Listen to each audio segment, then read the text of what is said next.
Hey, Sophia. So we're going to check out this video.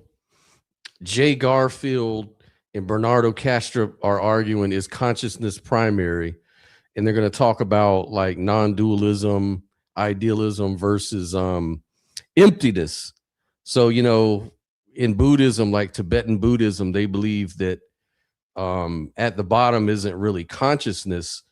Some traditions, like the one that this Jay Garfield guy is a teacher in, is in a certain kind of Tibetan Buddhism that teaches that at bottom is just emptiness, which is just void of everything. It's like a nothing. And so it's kind of like a magical thinking in a way. It's almost like everything comes from nothing because everything is nothing. Something like that. And then consciousness is an illusion. Consciousness is nothing as well. So he argues that consciousness is an illusion, that everything breaks down to nothing. There's nothing to talk about. There's nothing to reduce to. Oh my gosh, that shit hurt in my brain just listening to it.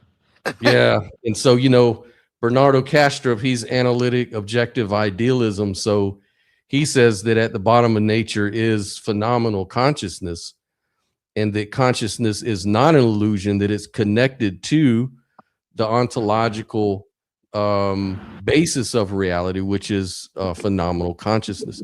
So these guys are going to argue about that. And I'm have to warn you, these guys bloviate a little bit.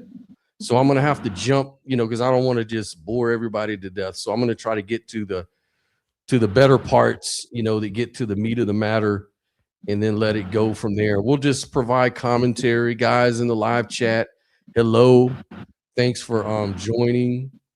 Hopefully this will be really interesting for us and everybody. If you like philosophy of mind discussions like this, like and subscribe to the channel, because we usually do interactive as well. So anyways, I'm going to pull the video up and get it started. So let's get going here. Okay. End of history. Sorry? The end of history. The end of history, yeah. So if that's okay, Jay, since I think there's probably more people here less familiar with you, can you say a little bit about your background and understand you're a professor at Harvard Divinity School? Is that right? And Smith College. Yeah, those are my two bases right now. Yeah. Mm-hmm. So a little bit about me.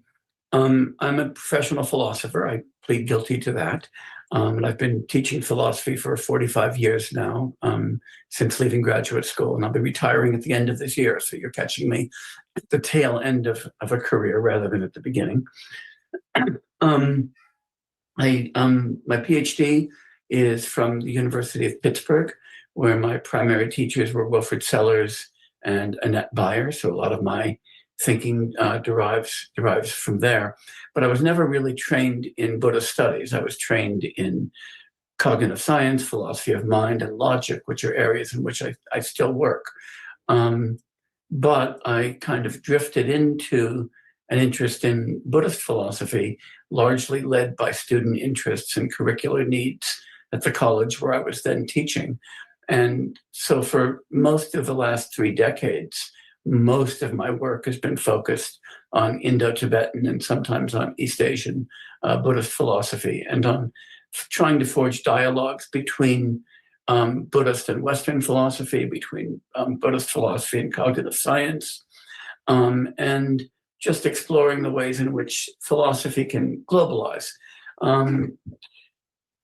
I've always urged that the unfortunate fact that most philosophy departments in the world, not only in the United States and the UK, focus exclusively on European or American philosophy is a deep problem. I've worked hard to make philosophy as a discipline more inclusive. That doesn't just include attention to Buddhist philosophy, but that includes attention to Orthodox Indian philosophy, to Chinese philosophy, to Africana philosophy, to Latinx philosophy, to indigenous philosophy. And I think that the discipline is much richer to the degree to which it represents the breadth of thinking in the world. Huh. So he seems to be someone who's on a mission, because I've seen some of his other videos and he's very adamant about including all these different philosophies from different cultures and sort of pointing out that Western philosophy, academia seems to be biased towards, Western philosophical thought and doesn't give a fair shake to other wisdom teachings around the world. What do you think about that? Do you think he's got a point there? You're muted though. Oh, my bad. Yes, absolutely. I agree. I agree. Yeah. And I think it's a good thing. I think that it's good to kind of teach the world about, other it's not all about, It's not that we don't know about these other cultures or don't teach about it. The problem is that it's not accepted. It's looked down upon or it's made fun of. Take Mhm. Wiccan, for example, or any type of ideology that isn't institutionalized. And you're going to see people ridiculing it and automatically accepting it. Rejecting it, because we seem to be brainwashed in the West to only accept Western philosophies, or Mhm. ideology. And so I definitely agree. Yeah. Yeah.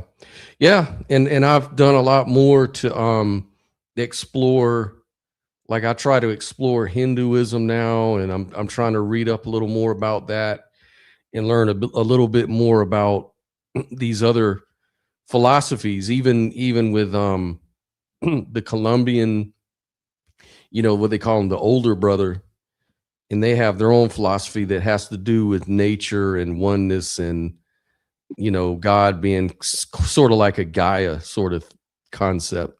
So I'm kind of looking at all that stuff too and just trying to put it all together. So much commonality in human thought, but we tend to think that in the West is where all the action is. That's where all the cutting edge ideas and progress in philosophy happens, but you'd be surprised. Anyways, I'm going to go ahead and we're going to get into Bernardo Kastrup's intro. Background and perspective. Yeah, well, I started out as a computer engineer, of all things. That's what I studied first. Got my PhD in computer engineering in 2001 at the Eindhoven University of Technology here in the Netherlands. I have been in the high-tech world for over 25 years now. I've just founded my second company, have done corporate high-tech strategy and all that.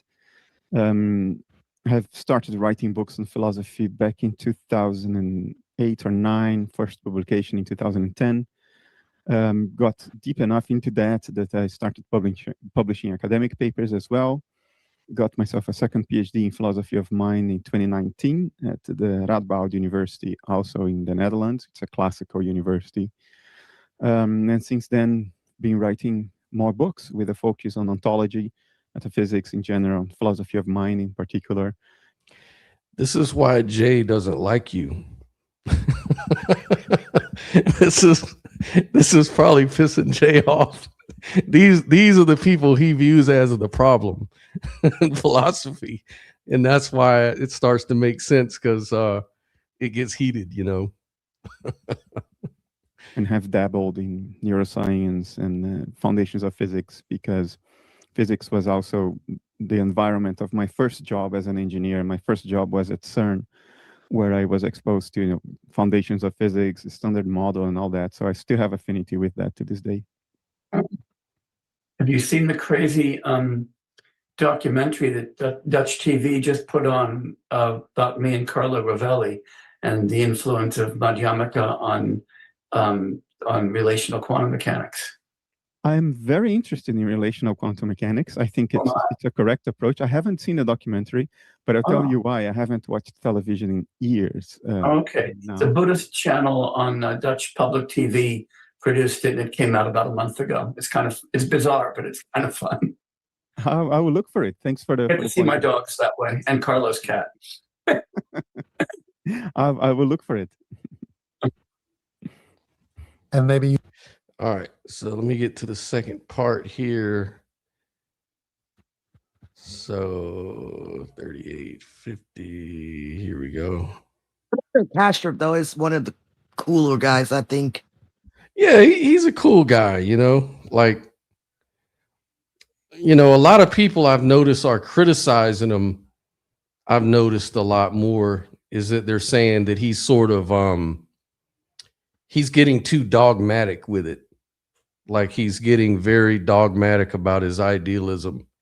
But I think Bernardo Kastrup explains that he's just passionate because he's fighting against the grain, and you have to fight passionately when you introduce ideas.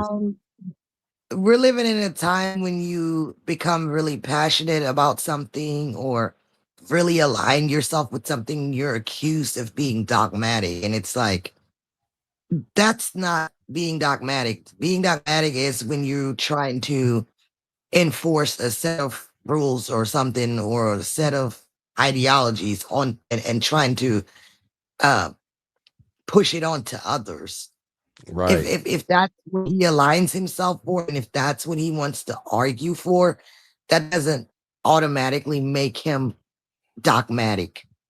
Right. That's kind of how I feel too. I feel like you need people that are very passionate for their arguments in order to get the best arguments from that side. Like if everybody just sort of like was half-ass about it, you wouldn't really understand it very well.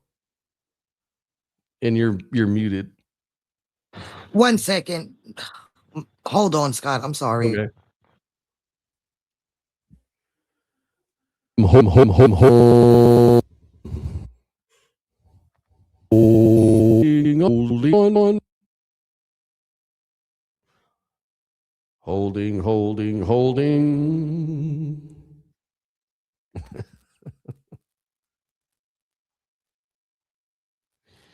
Am I writing? Tell me.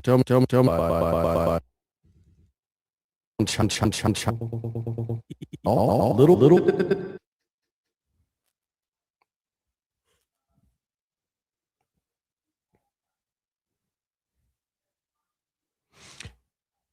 And by the way, folks in the live chat, if you've got any comments or thoughts so far, let me know. Drop them in the live chat, man.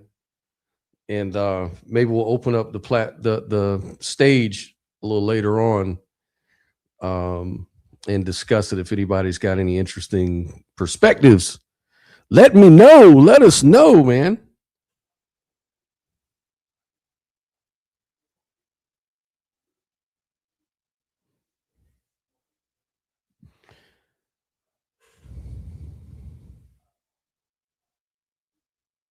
So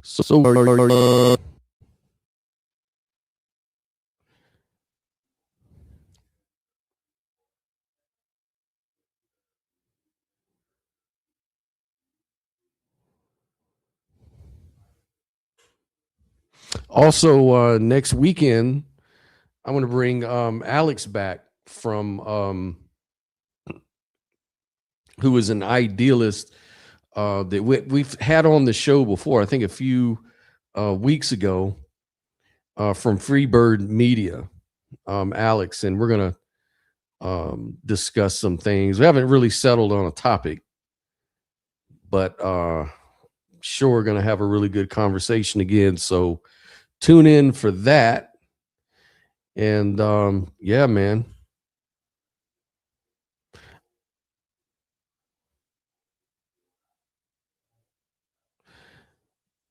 I don't know if Sophia's coming back right away, so I'm going to continue with the video. Oh, there she is. I'm There back. you are. Okay. Had to take care of some stuff at home real quick. Oh, okay. All right, so I'm going to keep on with the video. It's really out there. We cannot change the world by a mere act of volition. The world would still be there even if we were not here looking at it, but the world is constituted of phenomenal states, mental states. And those external mental states appear to us upon observation as what we call physicality. And the intuition behind this is very direct. My thoughts, my emotions appear to other people in the form of the matter of my body. My facial expressions, the tears in my face, my patterns of brain activity, which certainly correlate with my inner experience. So all of these material things are appearances. They are what my inner phenomenal states look like when they are observed from the outside. The same applies to the universe at large. So not only my phenomenal states appear to external observation as matter, but the rest of the matter in the universe too is the external appearance or the extrinsic appearance of phenomenal states that have a first-person point of view. I would go ahead and propose, well, that's what I do in analytic idealism, that the difference, the separation between my inner phenomenal states and those of the world is a dissociative boundary, which is a well-known phenomenon in psychiatry. You know, we become dissociated every time we dream because we think we are our dream avatar and not the rest of the dream. Well, in fact, we are the whole of the dream. We become dissociated when we forget something that we later remember. And we become dissociated pathologically if we are suffering from dissociative identity disorder or multiple personality disorder. And the idea under analytic idealism is that life, biology, is what a dissociation in a universal field of subjectivity looks like when it's observed. And what is an observation? An observation is a cognitive representation on an internal dashboard. So we are like airplanes under analytic idealism. An airplane has sensors that measure the real states, external states of the sky outside. The results of those measurements are presented to the pilot. Imagine that you're flying in the dark, very bad weather, so that you have transparent windows does nothing to you. You can't see anything. All you have is your dashboard. So the results of measurements are presented to the pilot in the form of dashboard indications. The dashboard conveys accurate information about the real world outside, but the dashboard is not the real world outside. So this Buddhist argues like a physicalist. So I'm sure he's going to really criticize this view that Bernardo's outlined. You already know what it is. It's the basic idealistic argument for the metaphysical argument about consciousness being the fundamental thing and matter being derivative or an experience of disassociation. This guy is really gonna not agree. I have a feeling because I already know what his view is. I'd be interested to see how he's going to respond. Let me go ahead and get to it. Ask questions or counter each other's views. So your journey, if I've understood it, Bernardo, was basically initiated by grappling with what in the West is known as the hard problem of consciousness. If the fundamental fabric of reality is something that isn't mental, then how does it give rise to conscious experience? So that's been a lot of what your work has been to show that's very incoherent. Quick question for Jay: was there an equivalent concern in thinking at that time in India, or in your own thinking of, okay, if there are things that aren't mind, how do they give rise to mind? Well, sure. Anybody who begins asking the question, in virtue of what am I conscious of something else, ends up wondering, A, whether everything is conscious, or B, whether I'm the only thing that's conscious, or whether something else is actually what's conscious, right, Berkeley, and worrying about that. So yes, and though often in somewhat different terms, because there were different intellectual traditions, and in India than we find in early Europe, but many of the same questions emerge. I was struck as Bernardo was talking at how fundamentally we disagree about almost everything, and I began wondering where we actually begin this dialogue. I mean, enormous respect for everything that Bernardo said, but you can respect a position without agreeing with it. And some of the fundamental orientations with which Bernardo begins are ones that I find very foreign. I'm sure he'd find some of the ones with which I begin very foreign. Oh, So, I see what you're saying. for example, he says that we have. Go ahead. I said, wow, I see what you're saying now. He takes forever to get to the point. Yeah, it's like, come on, man, let's get to it. It's like I keep waiting for him to hurry up, but he's finally here. Let's see what he's got to say. To begin with a fundamentally Aristotelian logic. Look, I work in paraconsistent logics, and that's where I've worked all the time. But for those who aren't into the technicalities, these are logics that tolerate contradictions and that recognize the fact that there can be true contradictions. So I'm kind of used to hanging out with paradox, and I don't think of that as something that has to be given by mystical intuition. I think of that as something that can be the result of rational inquiry. And I opened the door to that. I said we can give up on the principle of excluded middle and no, accept. but you didn't say non-contradiction, and so you said that's that excluded middle is all we can give up. I give up excluded middle, but I also give up non-contradiction. And as you know, those are different principles. Yeah. See, that's the problem I'm having understanding, because if you allow contradictions, then really anything goes, right? Yeah. How are we going to tell the difference between nonsense and something that's not nonsense if we're just going to throw logic away? Beats me, man. Let's see where he's going. Yeah, maybe it's some mystical thing. I wouldn't give up on the latter. Right. So that's a fundamental difference between us. You can be a quasi-Aristotelian and give up excluded middle and become something like an intuitionist in the end.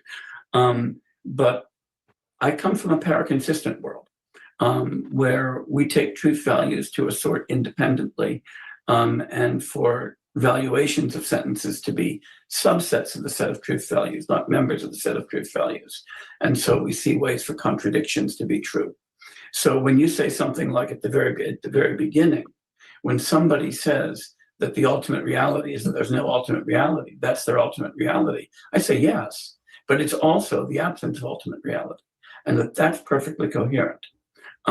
Yes, it's paradoxical, but I don't have a problem with paradox, because nobody ever whispered into my ear, by the way, I'm the deity, and I want to tell you something, Jay, the world is consistent. So I have no reason to believe that the world is consistent, and good reasons to believe that it's inconsistent, both on grounds of, both on mathematical grounds and on metaphysical grounds. That's so hard for me to understand, though.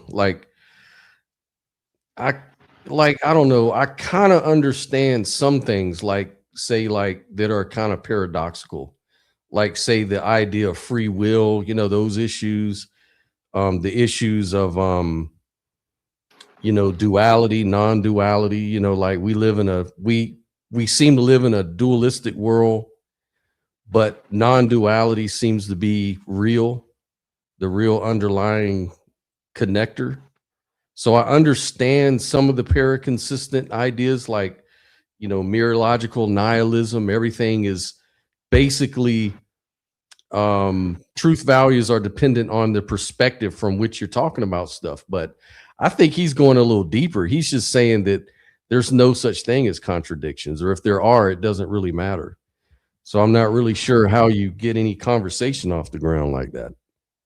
Yeah, that's what I'm trying to figure out. If nothing really matters, and he's operating from the premise that everything's inconsistent anyway, he doesn't need to believe that there's any kind of order to anything, then what's the point? What are we talking about? He's just like, he's making nihilism sound extra convoluted.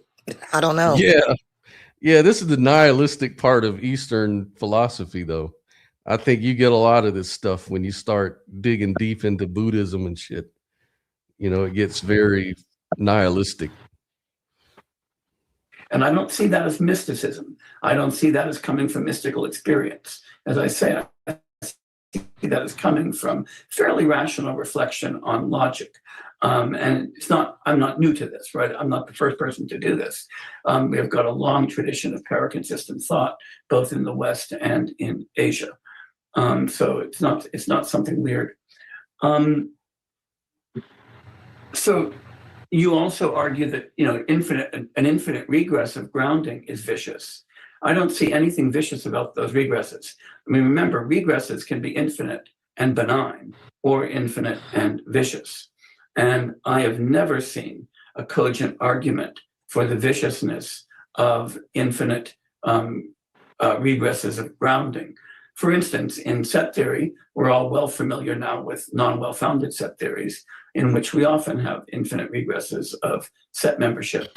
There's no reason to believe that infinite causal regresses, infinite analytical regresses are in any way vicious. They may just be infinite. Again, nobody ever whispered into my ear and said, by the way, the universe has a finite mathematical structure. And so I've got no reason to believe that it necessarily does. You also, I'm not trying to criticize your views. I'm trying to indicate the places where we disagree and to show you just how profound those disagreements are. They're disagreements about logic. They're disagreements about what regressives look like in methodology. You also, in the argument for a kind of a phenomenal character of external objects, leaned on an implicit distinction between the inner and the outer. And that's a distinction that I find deeply problematic, and one that Prasangika thinkers find deeply problematic. It's one that in the West, you have to remember, was invented very much by Augustine. That was not Aristotelian, importantly, it's Augustinian. And it was invented as a way of trying to work out a kind of a solution to theodicies. Yeah, see, Jay is not a fan of Western philosophy. Yeah. so he's not funny, gonna. But his ideology doesn't seem all that great either, though. I don't know. I know I haven't really, I'm like trying to hear exactly what He just seems generally a bit disgruntled. Yeah, that's what I'm saying. He seems like he's a card carrying anti-idealist type person, like he's already got his arguments laid out. And he was like, I'm just trying to point out the profound disagreement between us. Like, damn, you taking it real serious. Yeah, it's very profound. Let me see. I want to get to a point.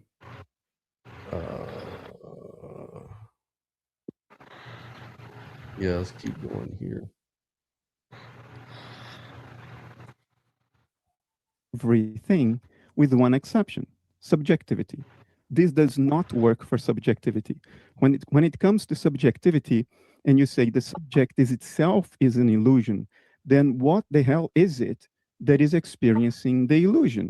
You cannot get beyond this.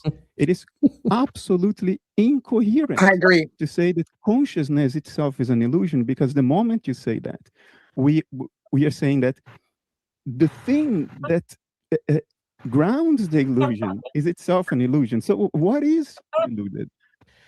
Yeah, I had a debate with an atheist on that, and he was saying that consciousness is just an illusion. Man. How does that work? Because it seems like you have to be conscious to have an illusion. Yeah, and I mean, you're having an experience, whether it's an illusion or not. Something is having an experience. Even if it is an illusion, you're still experiencing an illusion. Right. I don't understand that reasoning.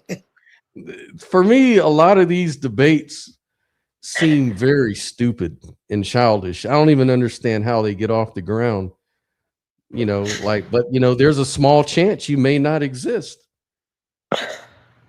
Yeah, see, I can't go there, man, because it's like if you go there, man, you might as well off yourself.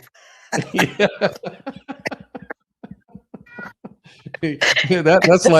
That's like literal nihilism right there. Yeah. You don't exist. Now who's the fucking nihilist? Shit.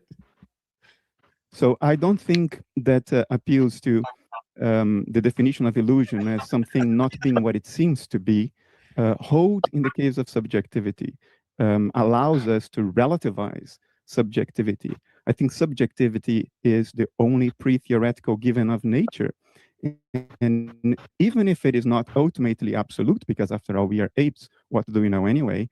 As far as our cognitive system is concerned, we cannot just wipe it under the carpet and say, well, it's just more relations. Let me think about the other points that I wanted to address. The point about logic. I'm very comfortable being an intuitionist. I'm very comfortable getting rid of the principle of excluded middle and say, well, to say that something cannot be false does not imply that it's true. Or to say that something cannot be true does not necessarily imply that it's false. Falsity and truthfulness are constructed. You know, if you want to prove something to be true, you have to produce an example of it. So I'm very comfortable with that. But I'm not comfortable with contradictions being fundamental, because that throws rationality out of the window. There are examples of true contradictions in math and in logic when they entail self-reference. That's the root of the proof of Gödel's theorem of incompleteness, for instance. And that's something reflected in statements like, this statement is not true. So if it is true, it cannot be true. So it's false. But it's false, then it cannot be true. So it's true. But these are toy examples that we play around at conceptual level. You know, you would think these are the kind of problems you shouldn't have to talk about when you're debating. Like, you would think we would agree on these sort of things. You ain't really going to get anywhere if you can't get anybody to agree with basic logic, you know. It's like arguing with Christians and shit. It's like, Right. oh, well, God is above logic, so. Yeah, nah. There's no point at that point. Yeah, it's like, how are we going to even begin to understand each other? That we play around with language. I think we have to guard against taking toy examples in language and saying, and therefore this applies to the very ontological ground of reality. Right. If we take your language too serious contradiction, then we accept internal inconsistencies, and all kinds of nonsense are now fair game. I don't think that is appropriate. I think we have to guard against sophisticated academic thinking hiding incoherence. And I think accepting contradiction at all levels is just incoherent. It's the definition of incoherence. When one makes two statements that contradict each other, and yet one wants to have both. I wonder if this is related to this thing they say, like postmodernism. You know how, like, today in academia and colleges today, young people are taught that truth is really whatever you want it to be. It's all just relative. You know, it's the postmodern sophisticated Yeah, and I like view. how he said that the sophisticated way of describing these things really just hides incoherence, and I agree. And that's why I don't really respect people just because they're using big words and they're making it sound all complicated, because a lot of times, like he said, what's really behind that is nothing but chaos, incoherence. And when you break it all the way down and simply express it, it doesn't even make any sense. Yeah, So I what's think the we convincing part? Like, we're yeah, waiting for the convincing part. Like, you've been talking about how, oh, well, I believe that there can be logical contradictions. It's not a problem. No God whispered in my ear right. and All said, he's done so far is express that he disagrees, and that's it. yeah, that's contrarian shit. That's I not. disagree Yeah, I disagree. wholeheartedly, Like, who gives a profoundly. fuck? Yeah, nobody gives a fuck what you agree with.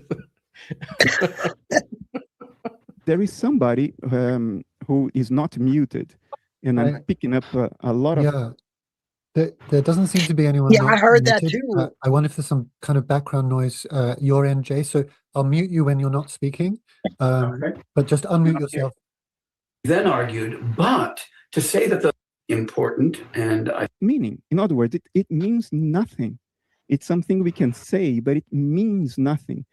In exactly the same way, I think It's when about we to get say heated here in a all minute. reality is constituted of relations, and they are relations amongst relations, we are robbing the word relations of meaning. In other words, we are saying nothing. It means nothing to say that. I forgot your other, there were other points I wanted to comment on, but this will be exhaustive if we try to comment on everything. So Don't fuck with Bernardo Kastrup though. He's No, because like Bernardo Kastrup is a natural, man, and it just flows. The force flows through him. he'd be cooking motherfuckers like, it's like he like points out exactly what the problem really is. Like he ain't gonna play your game, you know, like yeah. Like, no, man, you're trying to tell me illogic is really logical, man. Get the fuck out of here. That's what I like. So I'll leave it at this. I think I was provocative enough to keep the discussion exciting.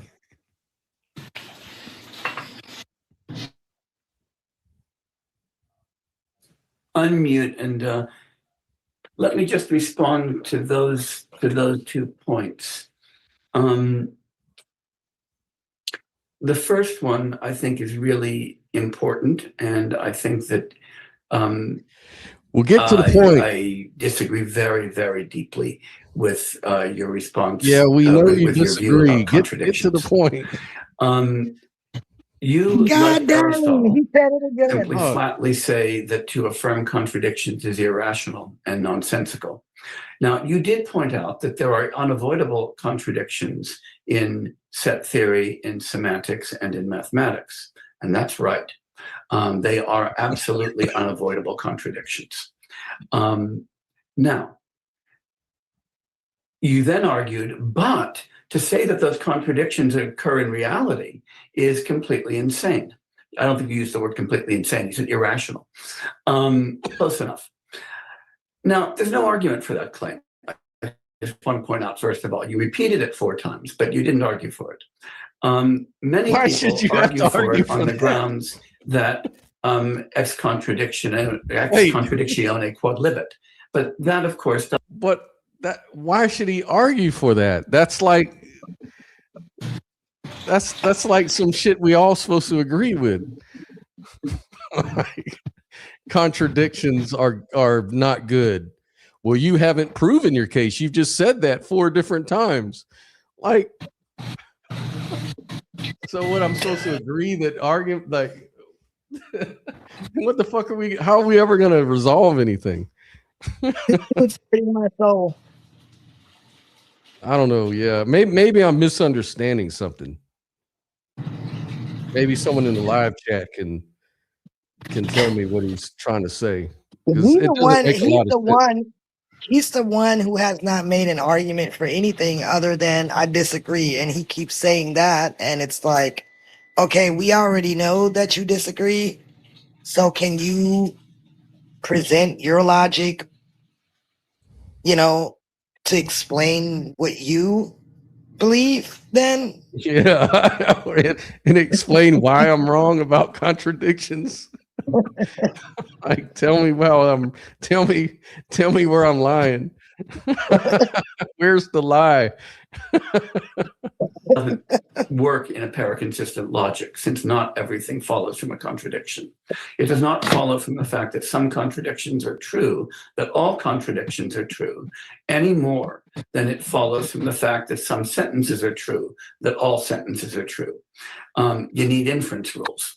And as you probably know, in paraconsistent logics, the explosion rule that takes you from a contradiction to anything is blocked because of the way the conditional is defined. So that if you were to argue that the idea of contradictions in reality is completely irrational, you would need arguments. And the argument would have to be of the form that here is why we know that reality is entirely consistent. I have never seen anybody give an argument like that, and I didn't hear you even essay an argument like that, for good reason, because there aren't any. Now, you turn to There's one right there. But okay, go ahead. No, it is a book by Dummett. Michael Dummett. Yeah, Michael Dummett. Yeah. Michael Dummett repeatedly asserts that he never argues for it, and the only argument that he gives is that if contradictions are true, then everything follows. But that ignores actually the way that paraconsistent logics work. So that's just off the table. I've never ever seen an argument for consistency that doesn't presume consistency. All right, so that kind of throws the whole debate. So now Bernardo's got to figure out a way. How am I going to use well, I don't even know if he should play by his rules. Like, how can I prove my case without logic? Huh? Let's see what Bernardo is going to do. Yeah. That's interesting. Otherwise, it would be rational for me to say, I feel very bad right now, but I'm quite happy.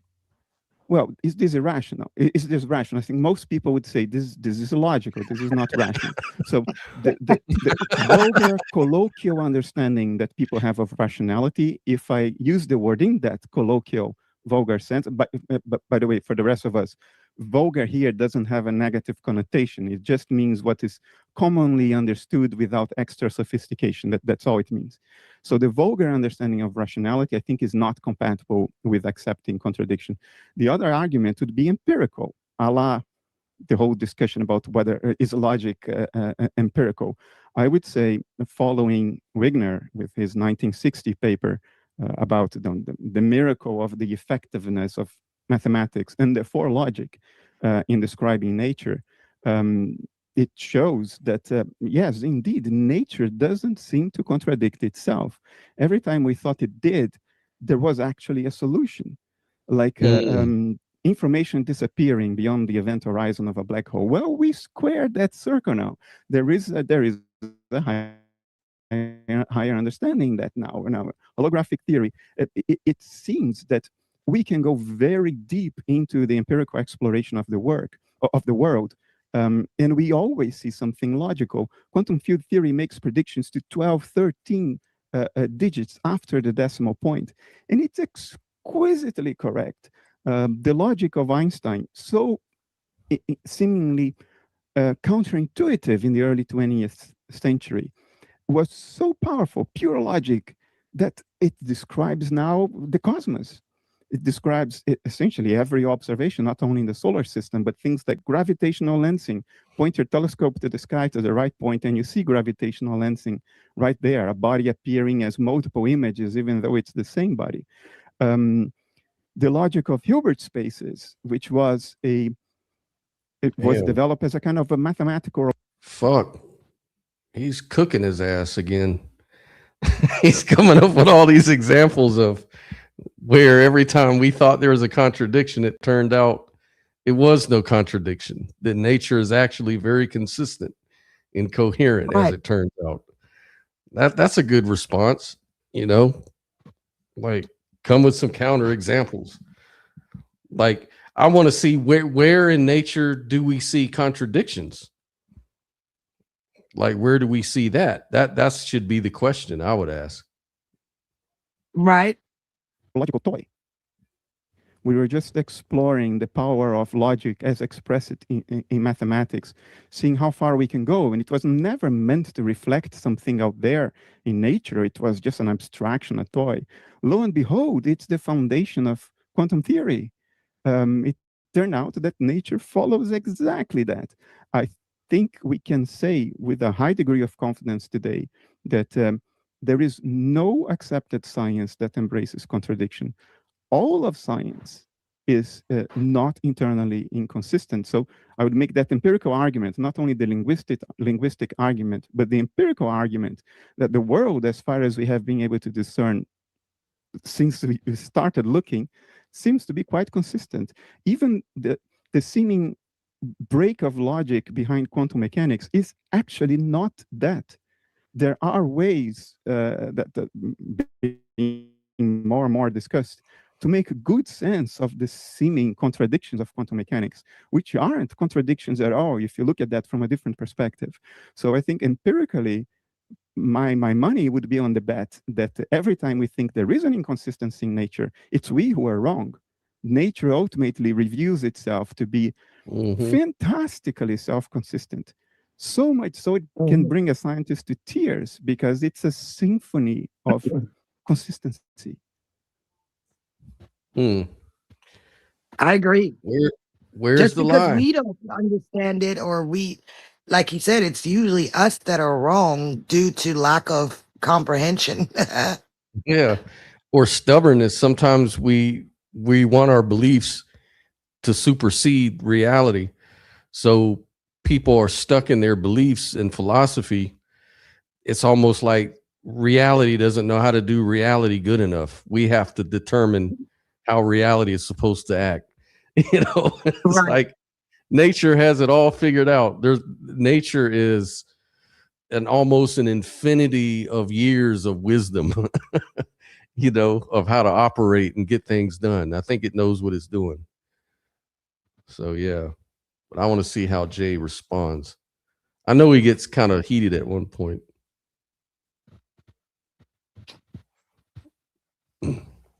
You're muted. Yes, Jay. I've just unmuted. Okay, so I do want to stay on this topic for a moment. I notice that there are some people in the chat who are very impatient with this particular topic as they want us to finally get to consciousness, to which we will get. But I do think that this is important as well. So bear with us for one moment. You don't want to let it go. The first thing to say is to come back to your claim about definitions and about the mundane or the vulgar understanding of irrationality. And I think you're just wrong about that. You are certainly right that many people believe that no rational person accepts contradictions, but they don't believe that definitionally, because most people think that to be irrational is simply to be not rational. Well, how would he know that he's wrong then? If you He's can't being really honest. know rationality, then how do you know Bernardo Kastrup is wrong or right? So that whole argument seems a bit self-refuting. It's like you can't say that things don't have to be rational and then accuse your opponent of being irrational. It's like, I don't agree. Once again, yeah, I just don't agree with you. To believe things without reason or contrary to reason. Now, some people believe that we never have reason and that it's always contrary to reason to accept contradictions. But we know that that is false. There are often very good arguments for each side of a contradictory pair. You gave us one a very early one, and that is the liar paradox, where there's a good reason to believe that the liar sentence is true. There's a good reason to believe that it's false. Where you have good reason to believe A and you have good reason to believe B, you have good reason to believe A and B. And if B turns out to be not A, you've got good reason to believe A and not A. So the claim about the very definition of rationality is effectively a non-starter unless it's totally circular. So I think we need to push that one off the table. The more interesting argument that you gave is the empirical argument for the consistent. What the fuck did he just say? he's like straight up saying we need to push that one off the table like he did earlier. He acting like he gets to decide what's legitimate and what isn't. But Bernardo Kastrup made it clear a lot of times we do this because we either have a lack of information or cognitive dissonance, but turns out that nature itself actually is very coherent. Like, what part of that didn't he get? Right. He said we should just push it off the table. It's been debunked. Like, how did he? I still haven't heard his argument though. He just keeps saying what he don't believe and how his view is wrong and he don't agree, but I want to hear what his refutations are. Not really saying why. That's what gets under my skin. Yeah, man. Of nature.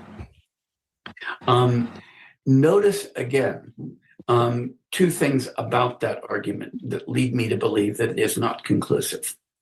The first thing is that it does not follow from the fact that something is consistent in many respects, that it is consistent in all respects. That is an induction which can quickly beg the question in a context like this, as you know. The second is that that was an empirical argument, not an argument for metaphysics or logic. It was the claim that so far, everything that you found that you think can be explained consistently. But I think it's also worth pointing out that there are approaches to explaining nature. For instance, ideas in relational quantum mechanics and in Bayesian quantum mechanics that appeal to, frankly, inconsistent states, and that hold inconsistent states as possibly each true. Now, you claim, don't worry, it's going to come out consistent in the end. And I say, who has whispered in your ear that it's all going to come out consistent in the end? Coming back to your claim about motion. Now, I want to talk about motion because that might take us closer to talking about consciousness in a moment. It does not follow from the fact that we say that a thing is in motion, either that the idea of motion is consistent, or that even if we thought that motion was simply a set of relations, that there has to be something that is not a set of relations that is in motion.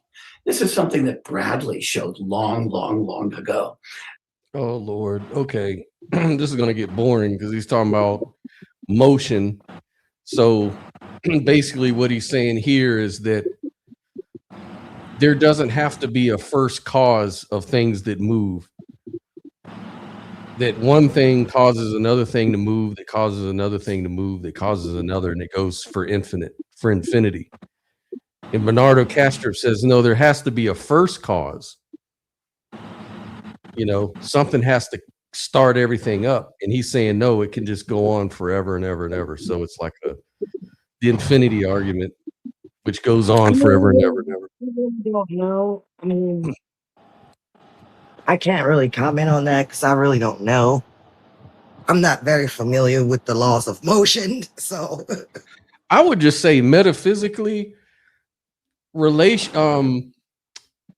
causes aren't fundamental. So I would kind of agree with the Buddhist guy here, and I would say that in some domain of reality, there are just relations, that it's all just, you know, non-local.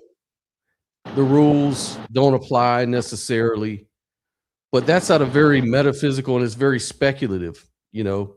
That's why scientists disagree about causation, but you know, it's a boring topic anyways, right? At this point, I'm going to go to where it gets a little better.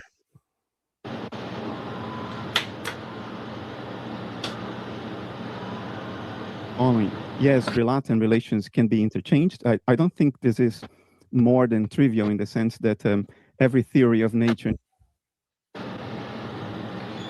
The next part is. Well, I am deeply tempted to continue this line of argument.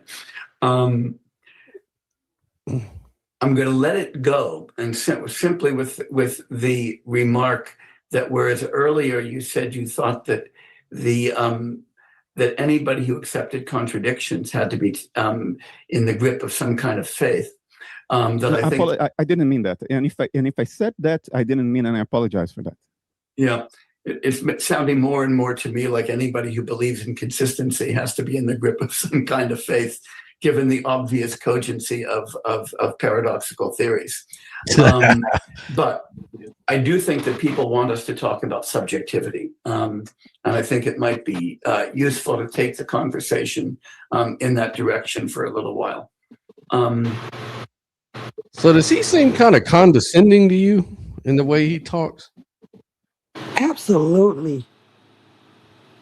Yeah, I get that idea. He He's kind of acting like reminds me of, he's not having an argument or a debate. He's schooling. Like, I'm schooling you. He has that, yeah, I'm your teacher. I'm your teacher, you know?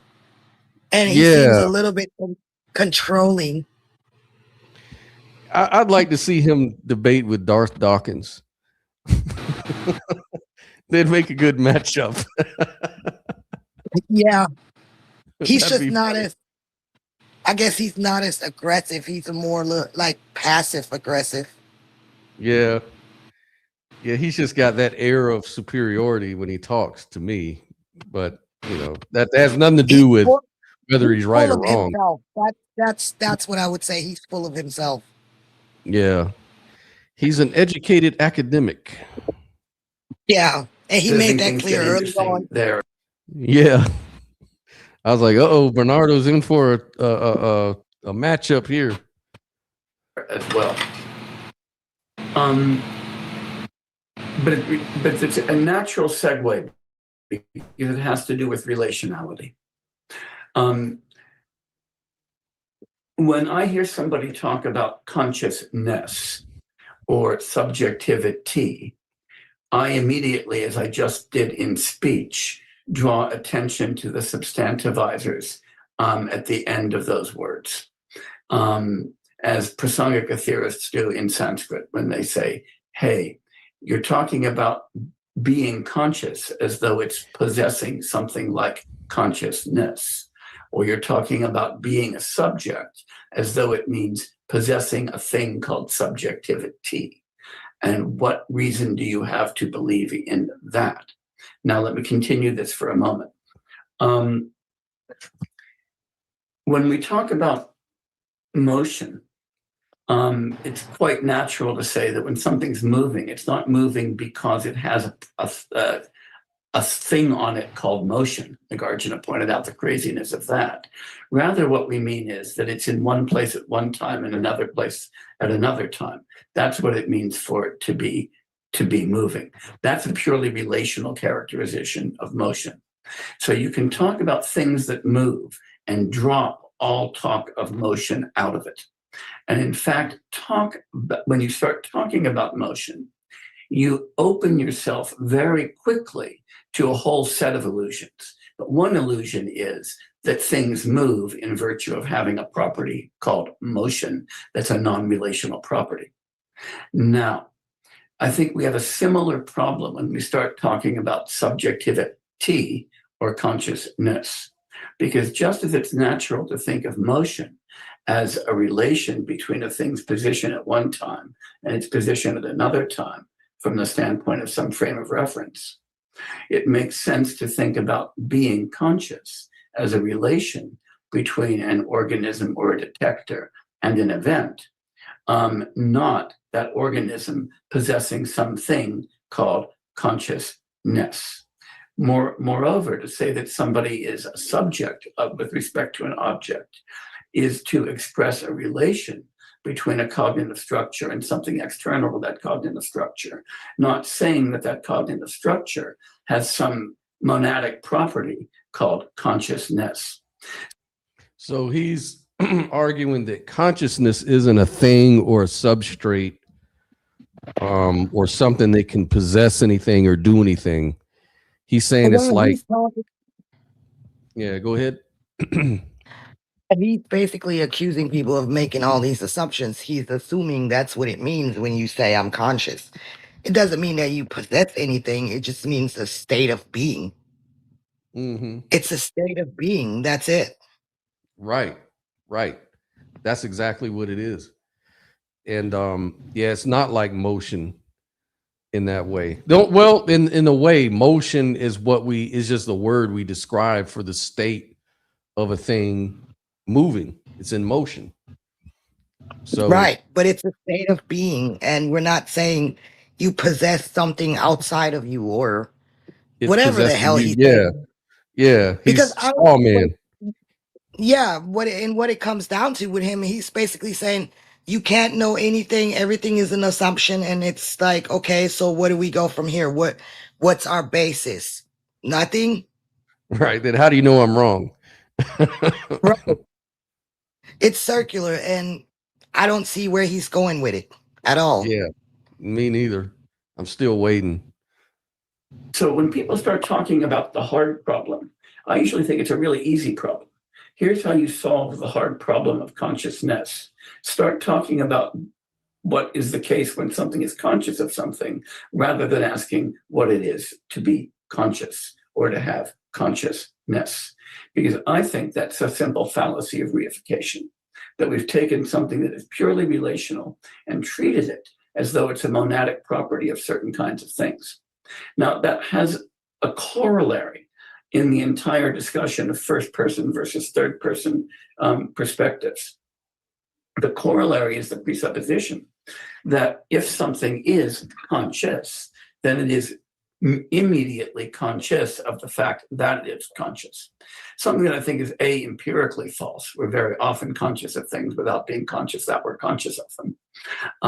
That's an empirical question, but also requires us to think that there's a certain kind of transparency or limpidity mind has that other things don't have.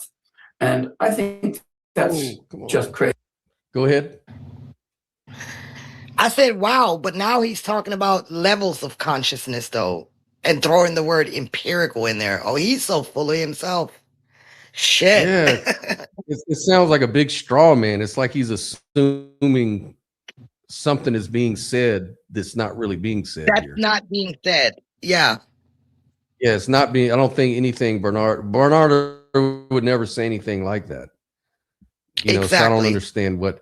I think a lot of people, like a lot of these physicalists and stuff, they already come with a lot of assumptions.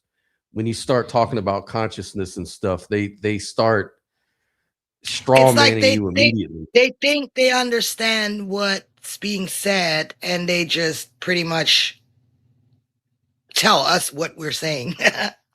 Yeah. Yeah, you can't do that. That's a fallacy too.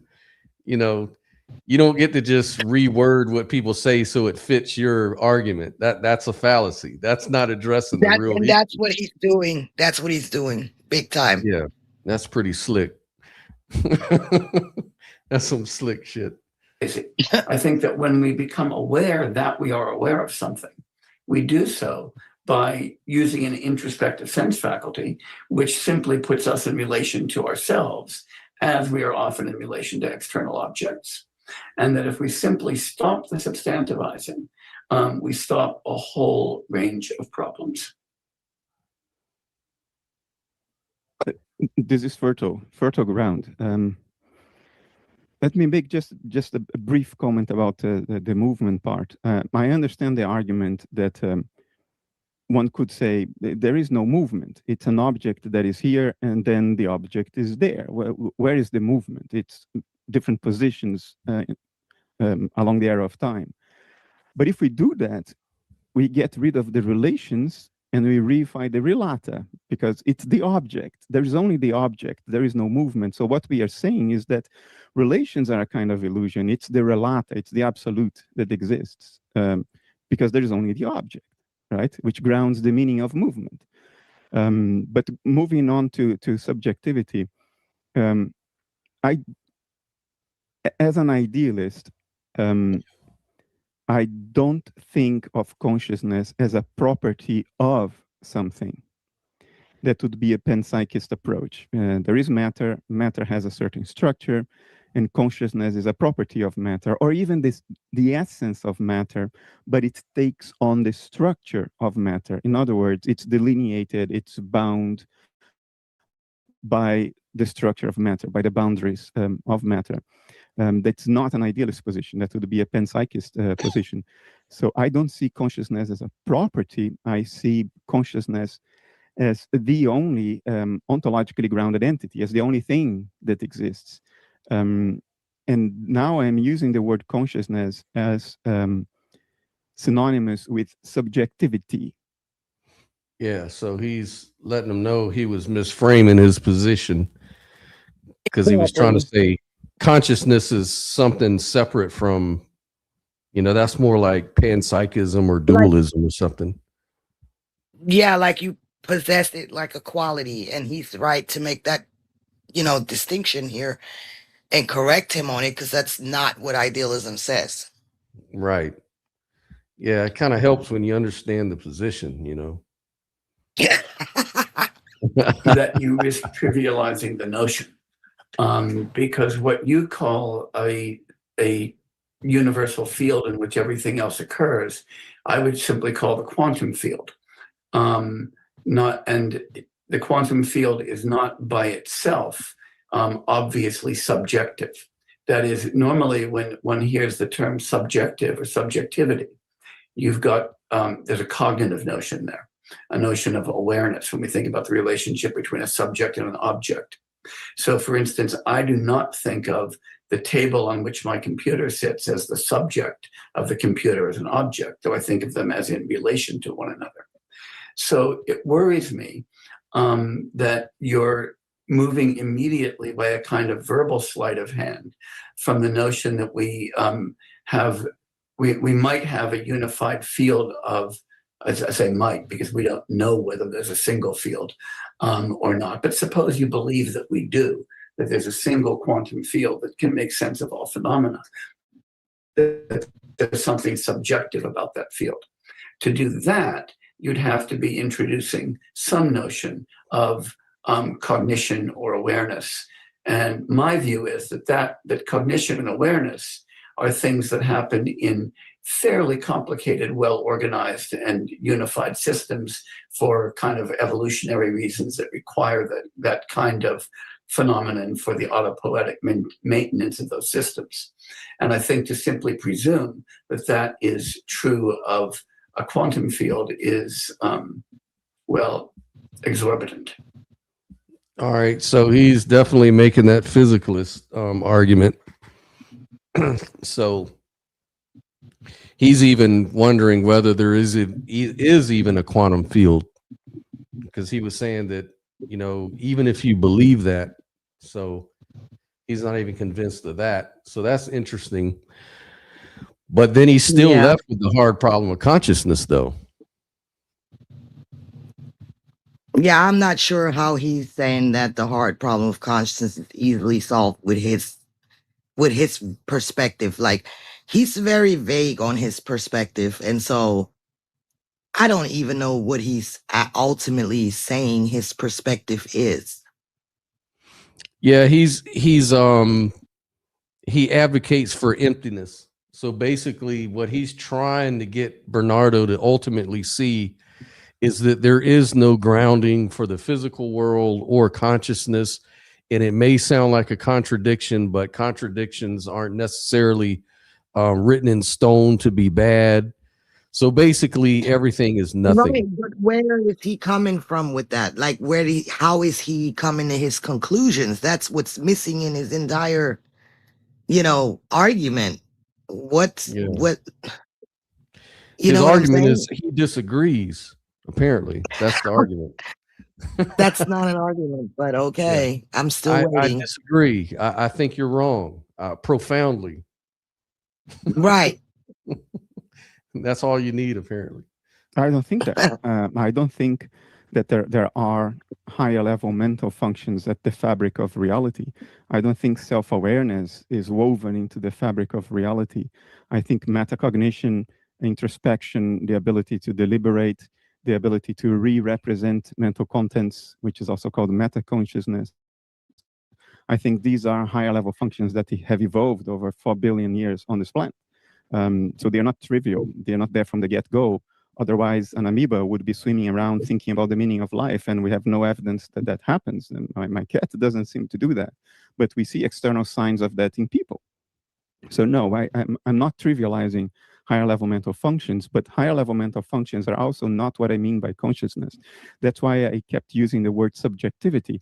I'm trying to appeal to the potential for experience. In other words, to keep it as simple as possible. It's mere subjectivity is the potential of experience. In other words, experiences are excitations of subjectivity. None of this implies or entails higher level mental functions. It does not entail, for instance, metaconscious awareness.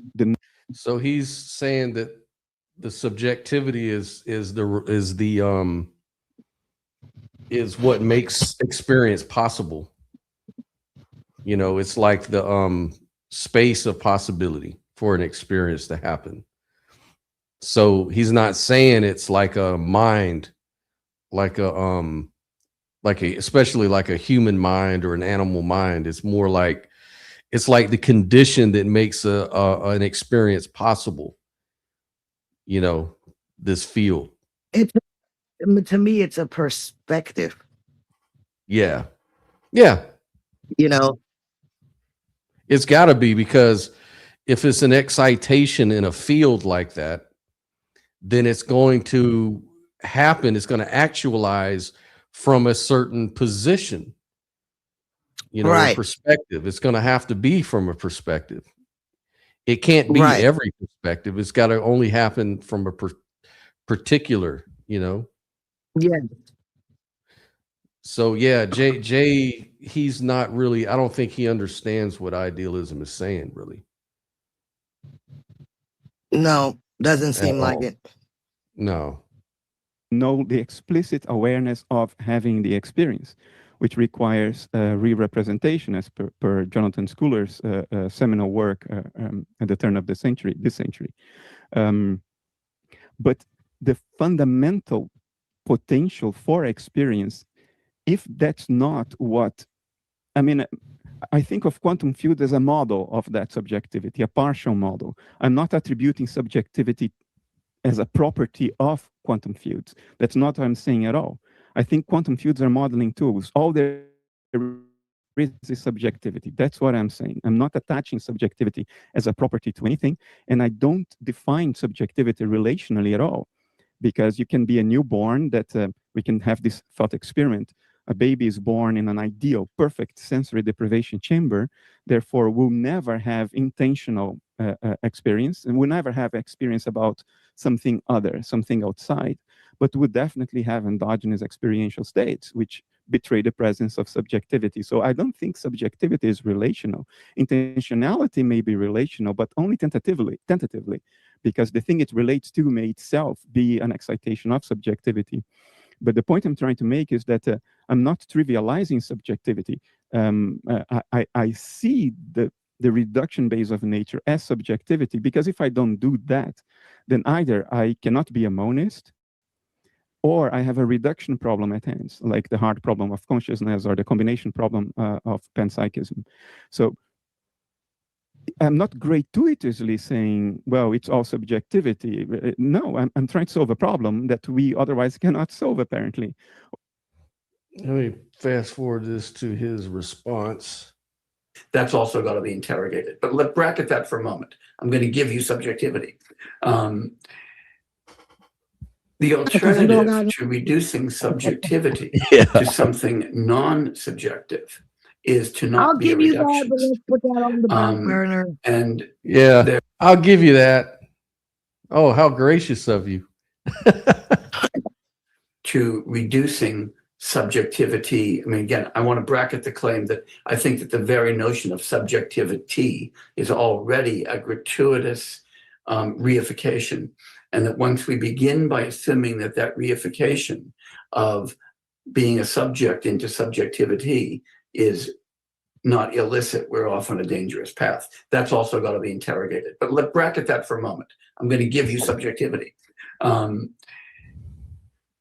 The alternative to reducing subjectivity to something non-subjective is to not be a reductionist.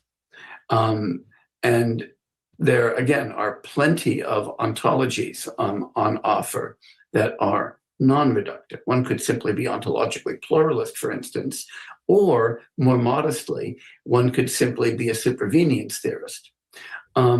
So just as it would be crazy to reduce a monetary exchange, like paying €3 for a cup of coffee, to a physical event. I mean, after all, one could do that with coins, with paper, with electromagnetic devices, by saying, don't worry, I'll pay you tomorrow, all kinds of ways to do that. You can't reduce a financial transaction to a material substrate. Wait a minute. Are you sure? Are you sure you can't do that? I mean, I think I understand what he's saying. He's trying to say that the value of money is in the minds of the people, that it doesn't really reduce to the paper or the coins or the electronic transaction.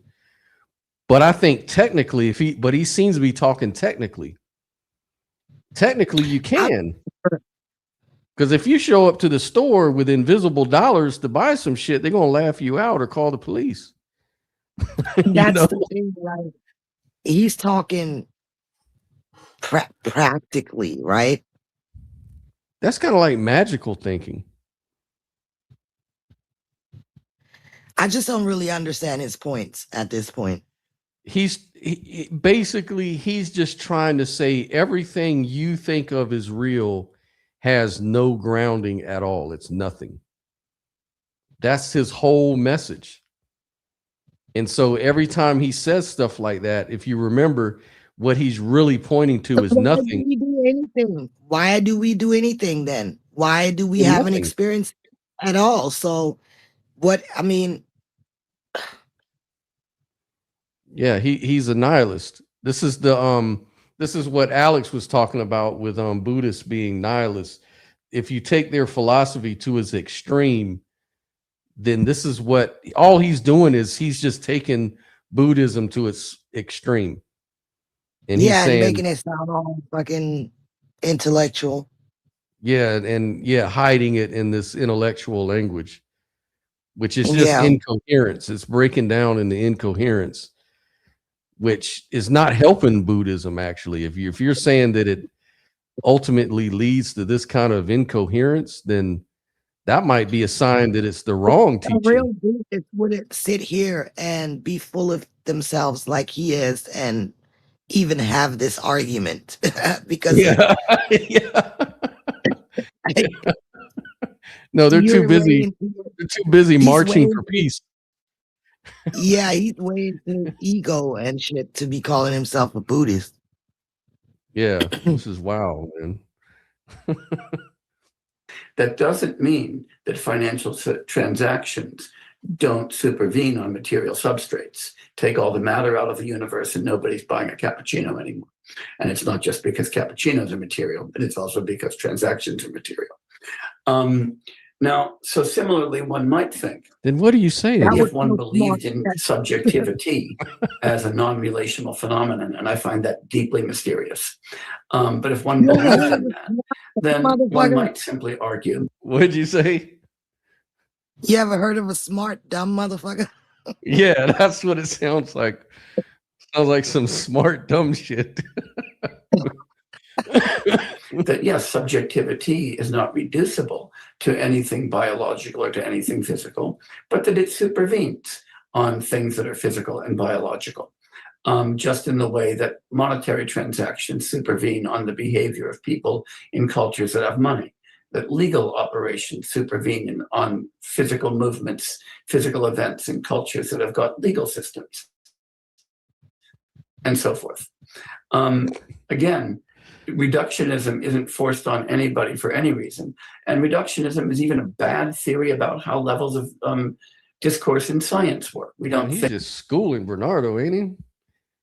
He's just telling you, look, man, you've been wrong about everything. By now, man. Like everything Bernardo said, he disagreed with everything. Like he's like everything. Like you're just a fucking mess.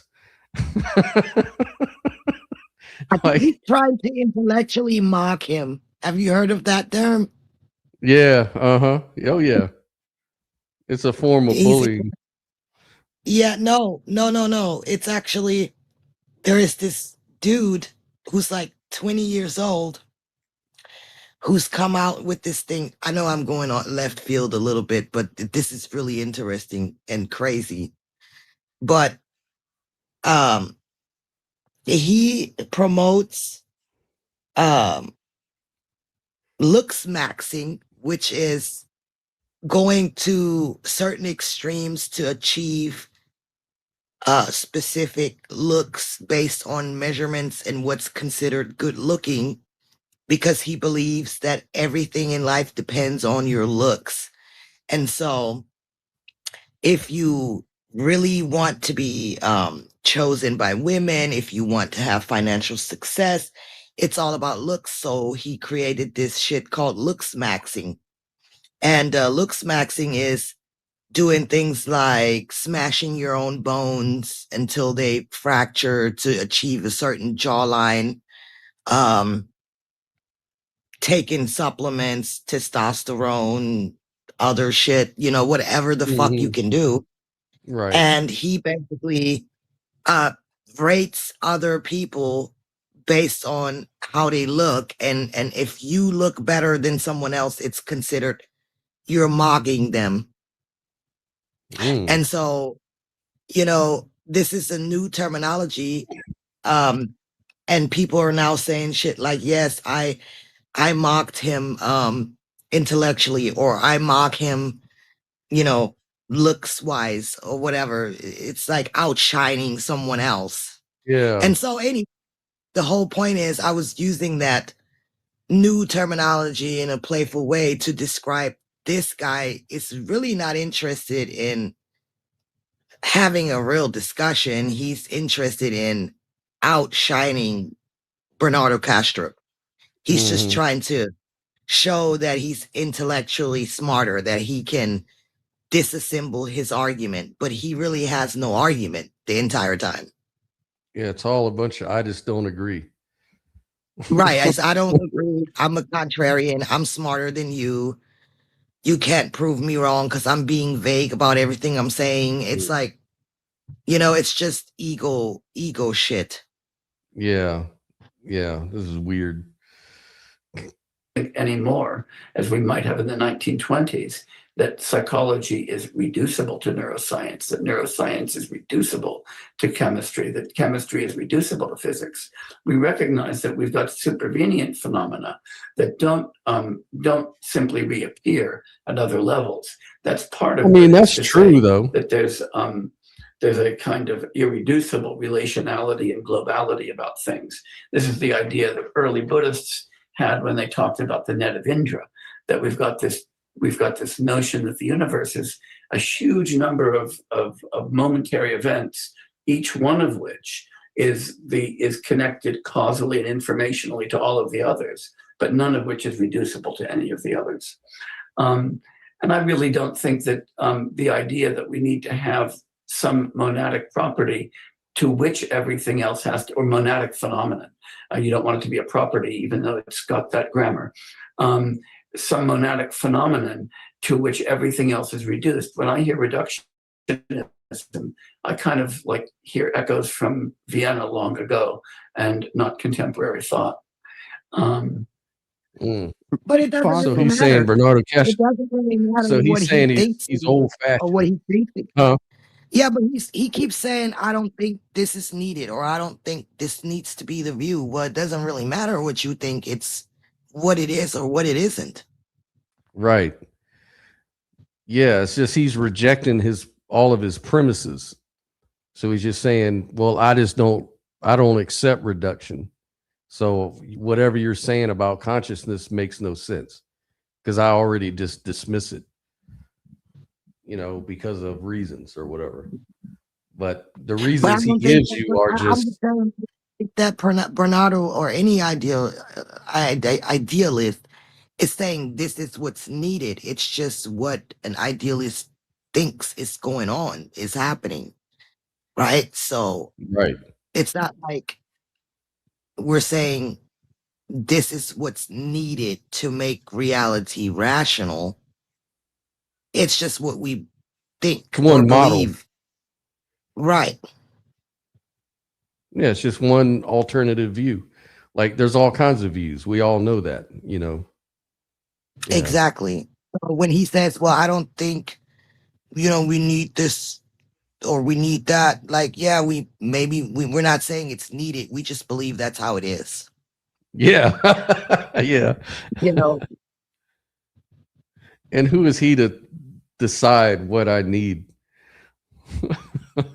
I'm happy to hear his argument if he ever fucking brings it, actually, Yeah, that's what I'm trying to get to.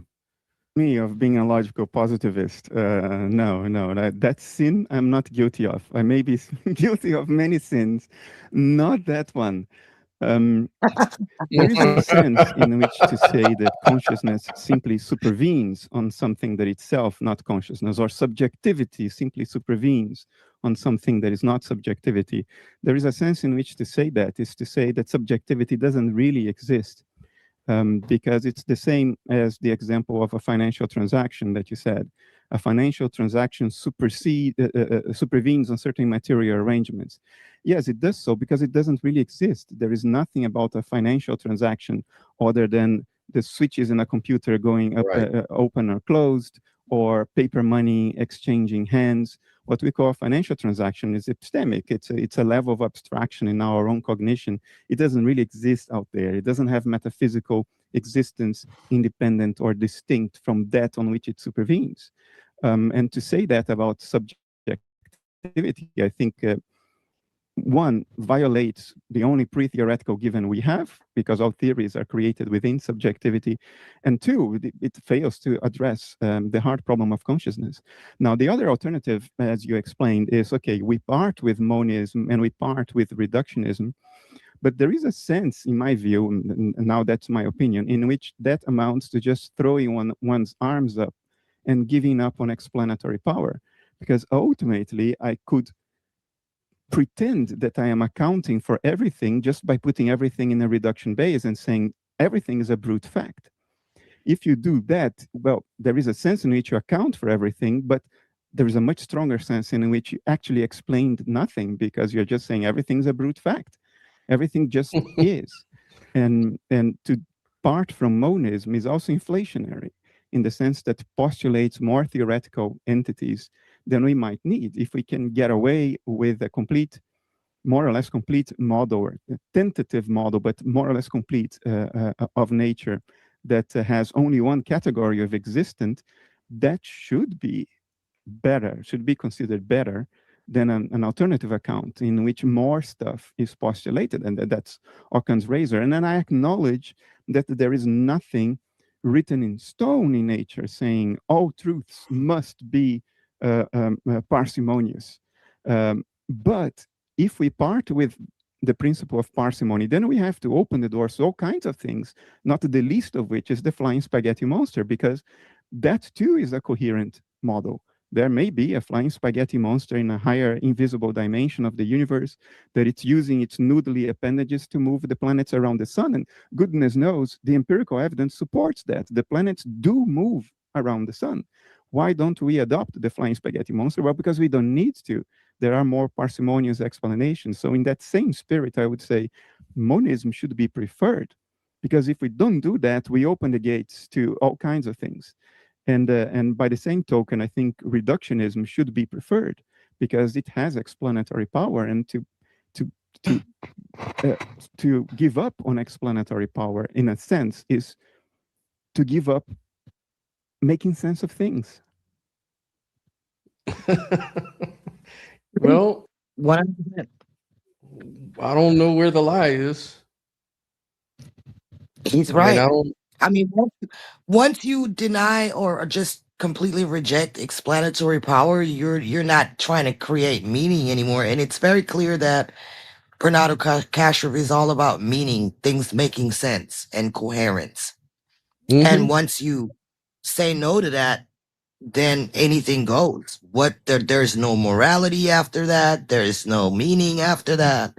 I mean, there's nothing like, There can be no truth, which yeah, means, and if that's the case, then there's no way you can say he's wrong. exactly. That's where I'm kind of confused with the Jay Garfield guy. Like, When he's saying that he disagrees and disagrees profoundly and all this other kind of shit, in a world where nothing really matters, why does he care? yeah, what's the basis? Like, what is your disagreement based on? Because you're sitting here trying to tell us that there's just nothing, and that it doesn't have to be logical. It's just illogical, but it's the truth that there's just nothing, and that it's all just supervenience. Nothing really exists. It's just that it's all projected through this illusion we call consciousness that doesn't exist either. So the whole thing is just incoherent as fuck. I don't understand what's the value in it. It's nihilism. That's all it. I mean, I guess that's what it is to be a nihilist, full blown. Yeah, that's pretty sad. That the words that we're speaking now, which are only words because they supervene on linguistic conventions, and are only right now, our communication supervenes on a vast electronic network that's making Zoom possible, that none of that's real. So it strikes me that you're the one who's put yourself in the position of having to deny the reality of a world that is manifestly there. Now, you say that there's this thing called consciousness or subjectivity that is manifestly there. I've never seen it. I've never heard it. I've never felt it or touched it, but I have seen financial transaction. So now he's pulling that bullshit like when we were accused of denying the physical reality. Yeah. Which that's, again, a false claim, because even idealists don't deny physical reality. They say it's within consciousness. And now he's also saying that he's never seen consciousness, subjectivity. Where's your evidence of this? I've never seen it, but I have seen financial transactions. But you couldn't see financial transactions if you weren't conscious. Well, according to him, that's an illusion. But what? Hold on, that doesn't make sense, because he's saying that. Let me back him up. Let me back it up. I'm gonna back it up just a little bit. Let's do it again. Participation in that world of normativity is what makes it possible for any of this to happen. So if you want to argue that none of that is real, then you've given up on the possibility to explain what we are doing right now. I'm going to come back to something that I said at the very beginning when I was explaining Prasanga to Madhyamaka. On the Prasanga, again, here we go. Reductionism isn't forced on anybody for any reason.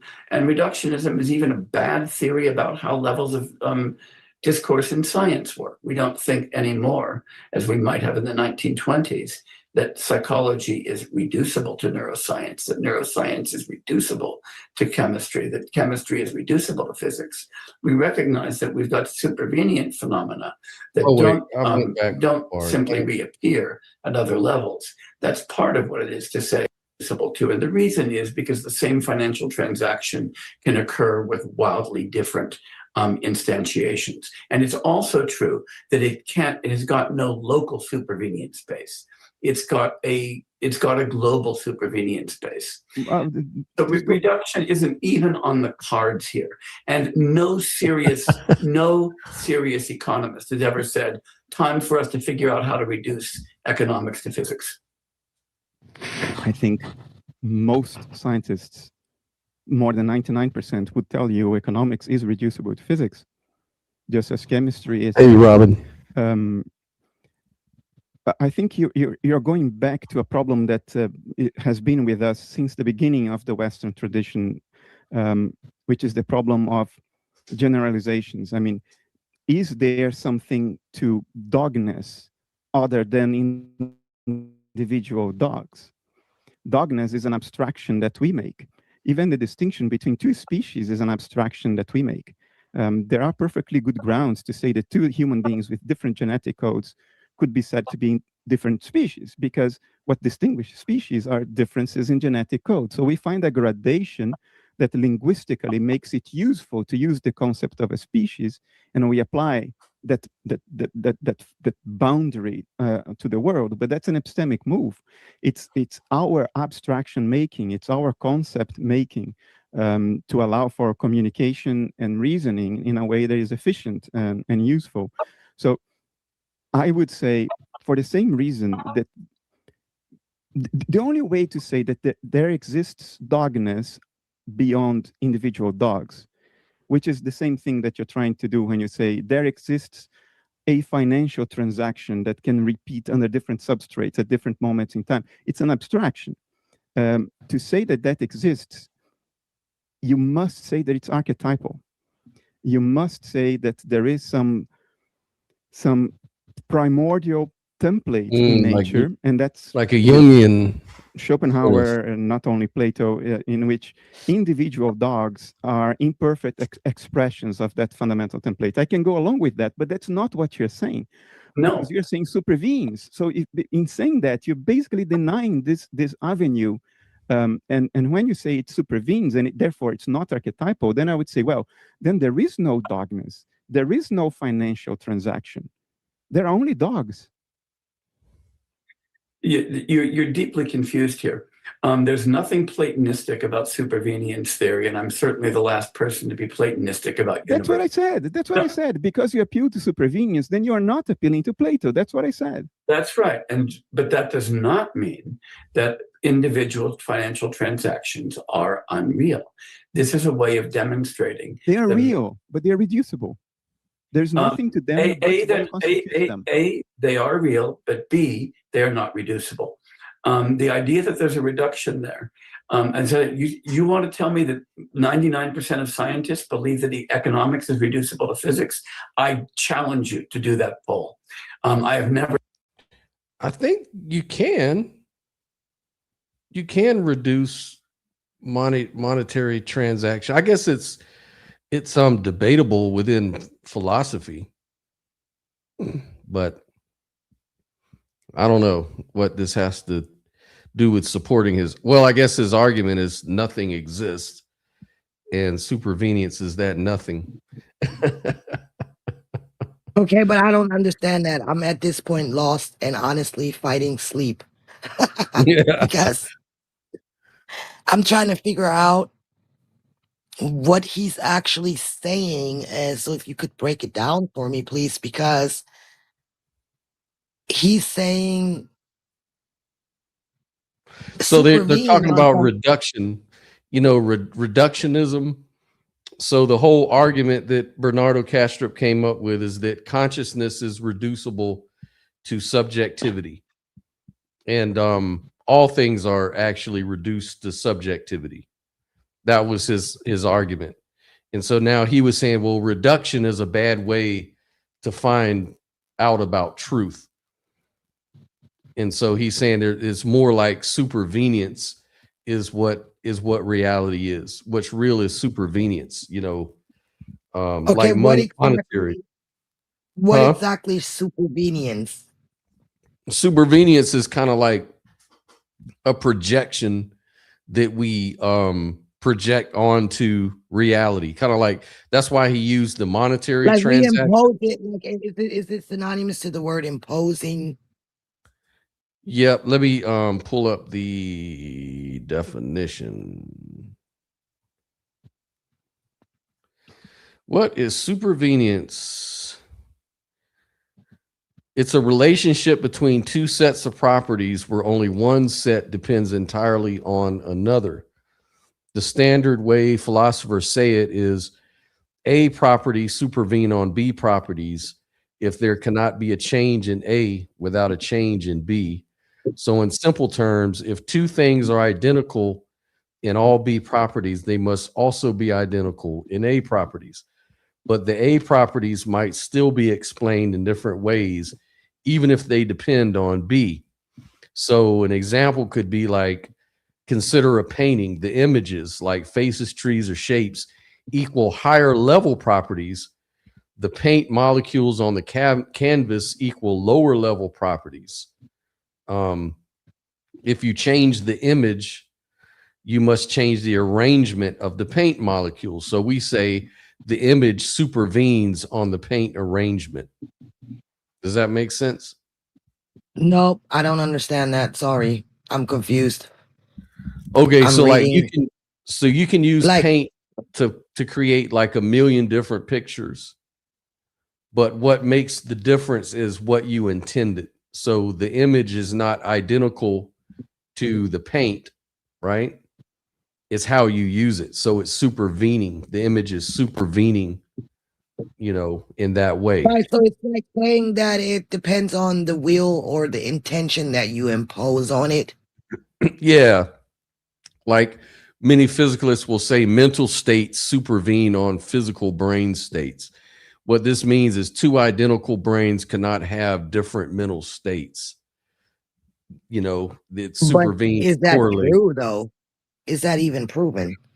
It's just a correlation, but it's it's an inference that it's supervenience going on.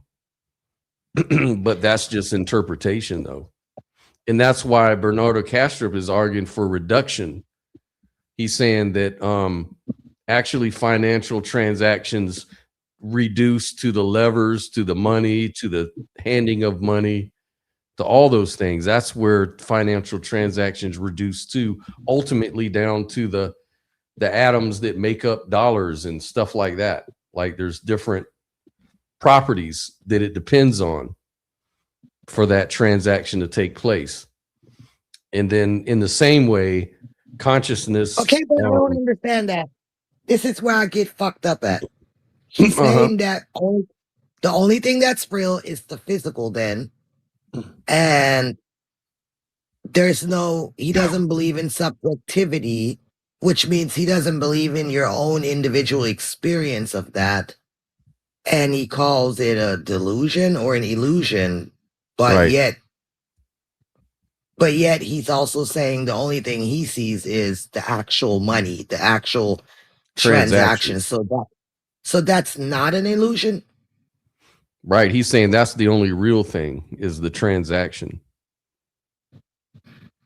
So he's just a materialist, physicalist? Pretty much. You know, pretty much. But then he would deny that material things, he wouldn't be a materialist because they sort of say that matter is fundamental. He's saying that matter isn't even fundamental. Matter is also just bottoms out to emptiness. It's non-reducible. What's this guy's name? J. Garfield. J-A-Y or just J? J-A-Y. And then Garfield, G-A-R-F-I-E-L-D.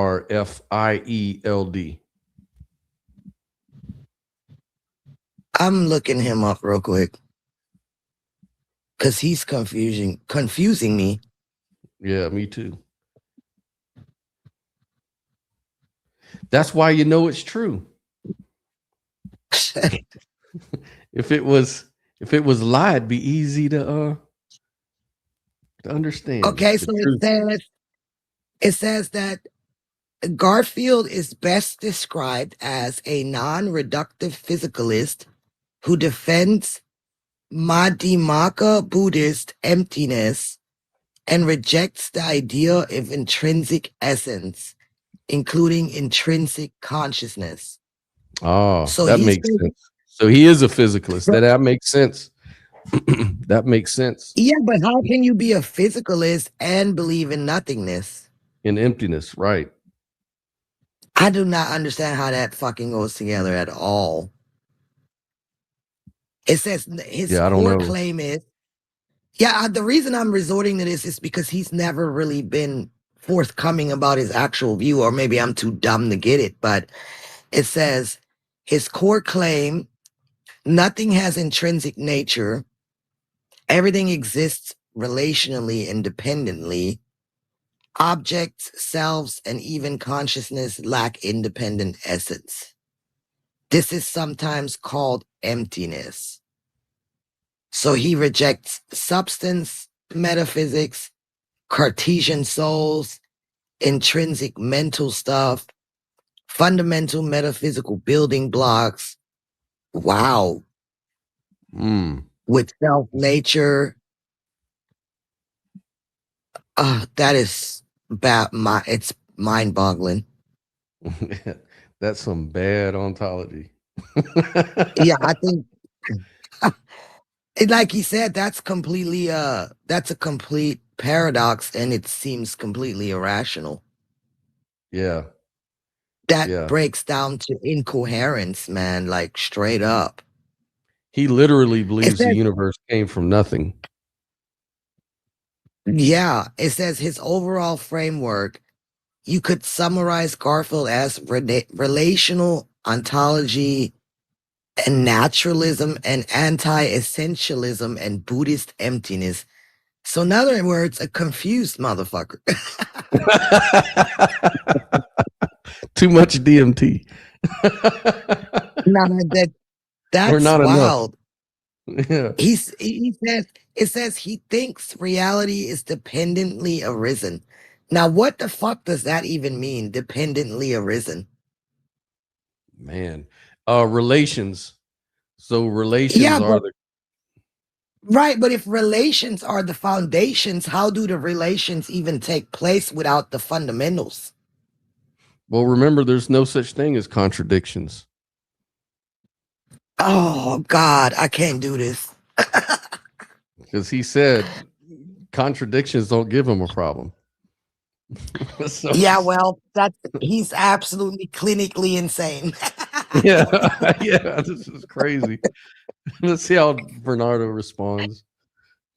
In the same way that the molecule exists, but a financial transaction can be reduced to its constituent dynamics in the same way that the molecule can be reduced to atoms, and atoms to elementary subatomic particles, and those to fundamental fields. So I'm not saying it doesn't exist. I'm saying that there is nothing to it but what constitutes it statically and dynamically. So it's not empty. And can you contrast with that, Jay, what you mean when you say Yes. something's empty? You'll Because you say- would agree that it's you would say that it's empty, if I've understood. Yes. So I'll quote Nagarjuna on this, where he says, "We do not say that because things are empty, they do not exist. We say that the only way that they can exist is to be empty. That emptiness is the fundamental mode of existence of all things, because what emptiness is not non-existence or unreality, but rather emptiness of independence, emptiness of essence, emptiness of intrinsic identity, that things only exist extrinsically in relation to other things." Does that make sense to you? I'm not sure. Like, he needs to say that again. I was actually half in because I was trying to see what's going on with you because Logan said you froze. Yeah, I saw that. Let me back it up a little bit because I wanted to hear it again too. Molecule can be reduced to atoms, and atoms to elementary subatomic particles, and those to fundamental fields. So I'm not saying it doesn't. That it's empty, if I've understood. Yes. So I'll quote Nagarjuna on this, where he says, "We do not say that because things are empty, they do not exist. We say that the only way that they can exist is to be empty. That emptiness is the fundamental mode of existence of all things, because what emptiness is not non-existence or unreality, but rather emptiness of independence, emptiness of essence, emptiness of intrinsic identity, that things only exist extrinsically in relation to other things."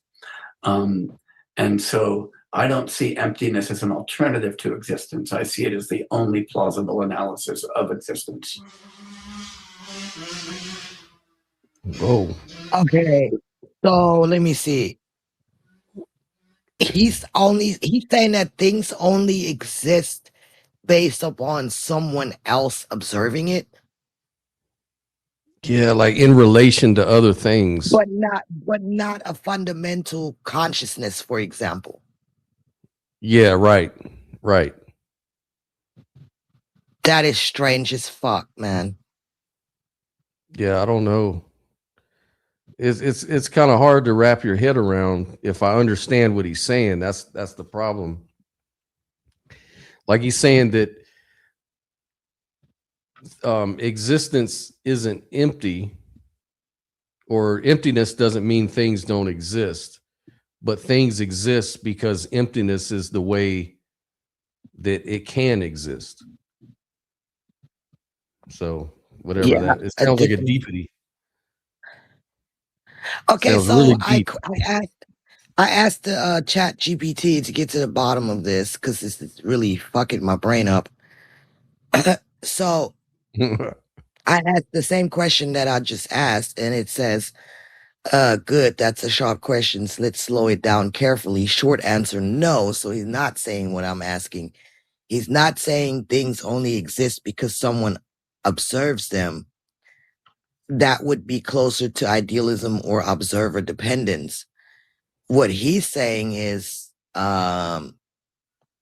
things exist only in dependence on causes and conditions, parts and wholes, conceptual designation, other phenomena. That sounds vague. That sounds vague as hell. And Let's it break seems that into layers. Okay, it's breaking it down into layers. So he's saying, for example, causal dependence, right? A tree exists because of, soil, water, sunlight, seeds, evolution, and atmosphere. No independent tree essence. What? But it's all still physical. Mm-hmm. Remove the condition and there is no tree. Okay. Then part whole dependence. A car depends on engine, wheels, frame, arrangement. There's no extra car substance floating beyond the parts. Man, what the fuck? Right. Well, that depends on the perspective. Conceptual dependence. This is the tricky one. This is where it starts to feel like observer dependence, but it's subtler. He argues the boundary of a thing depends on how we designate it. For example, where exactly does the mountain begin? Where does the self begin? Where does the economy exist? These are not intrinsic lines in reality. They are imposed through conceptual frameworks. But this does not mean reality only exists because we look at it. It means the way reality is carved into objects depends on relational structure and conceptual activity. Now, here's the key distinction. Observer-dependent idealism says consciousness makes things exist. Garfield says things exist dependently, but not because of consciousness. They lack intrinsic nature even if no one is observing them. He remains a naturalist, okay? When he says things are empty, people hear nothing is real, only minds make reality, everything is illusion. That's not his claim. His claim is reality is real, but it is relationally constituted, not intrinsically grounded. Oh God, I don't understand none of that. I'm sorry. I can't, I don't understand. Yeah. The way I understand it is he's saying that reality, what we call reality is based on how we perceive it and talk about it and label it.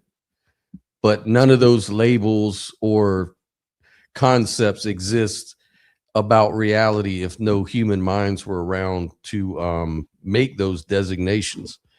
In other words, it's kind of like math. You know how you say, is math something we discover out there, or is math something humans make up? Like, is it a language that describes reality? Or is it actual just math out there? And so people who say there's math out there are like what you would call mathematical idealists. You know, they believe that math is what reality is made of. But then other people would say, no, math is just descriptive. It's just what humans made up to describe reality. So you don't want to mistake the map for the territory, you know, type of thing. So what he's saying is he's more like the guy who says math is made up. It's not really out there. It's just describing something. It's describing the relations between objects or something. So that's where he lands, you know, which that makes sense to me. But it's really hard to see why he's disagreeing with Bernardo's points, though, except just to say he disagrees, because I think Bernardo's making some good points too. Yeah, I mean, I don't understand what his point is. And it says here that his point is we suffer because we treat things as having intrinsic, self-existing nature, and they don't. Which I don't know. That doesn't make sense to me either. Everything else is that scaffolding? Mm-hmm. Scaffolding. Did I say that right? Yeah. He Yep. thinks that humans instinctively believe the self is a real inner entity. Objects have fixed essence. Things exist from their own side. There must be something fundamentally grounding everything. He calls this reification, Mm-hmm. turning processes into solid things, which we said earlier that that's not really what we're saying. Right. Right. Because I agree with a lot of that. I agree that it's real easy to mistake the map for the territory, but that's what we don't want to do.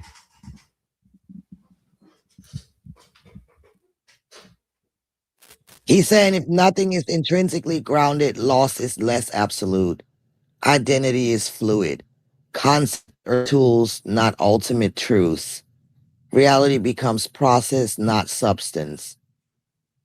It's okay, but I mean that you could say the same shit for idealism. Mm-hmm. That's what I'm saying. It seems like they're saying the same thing almost. Yeah, it's almost the same thing. It's just at the bottom, he's saying there is no subjectivity. There's just emptiness. That's as far as he'll go. That there is no quality you can talk about. It's empty of quality. What he's basically trying to do is dismantle ontological architecture completely. Mm-hmm. He's saying there needs to be nothing underlying, nothing ultimate.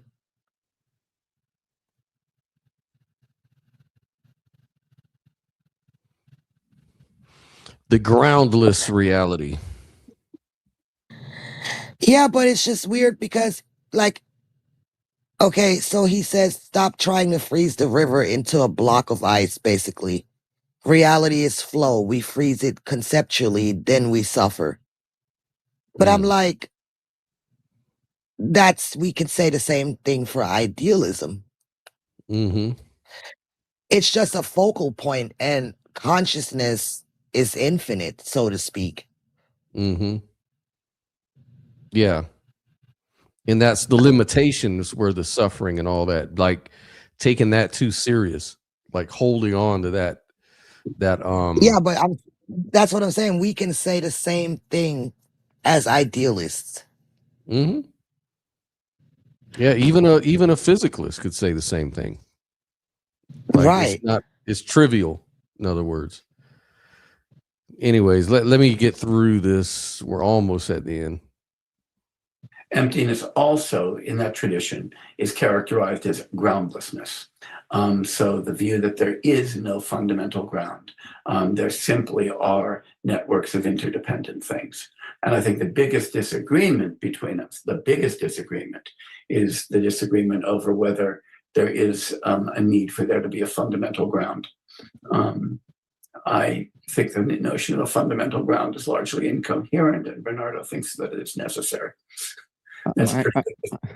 I think that to say that everything only exists relationally has no meaning. It's not even incoherent. It means nothing. And I haven't heard anything from you that adds any plausibility to the notion. It's a claim. Yeah, that's what you were just saying. Like, he hasn't really said anything yet. Yeah, I mean, he believes in nothingness, and he really saying nothing. So, I mean, he ain't saying shit, really. He's saying nothing. This is a whole debate over nothing. And that's exactly. So, like, what the fuck just happened for an hour? Bernardo Kastrup's like, how did I find myself in this conversation? Yeah. But since I'm profoundly confused and I don't know the basics of philosophy of science, maybe it's just that. I'm very confused. Yeah, I have trouble understanding how why it would be mysterious to say that everything exists only relationally. I mean, it Because just the meaning of relations is grounded in the existence of relata.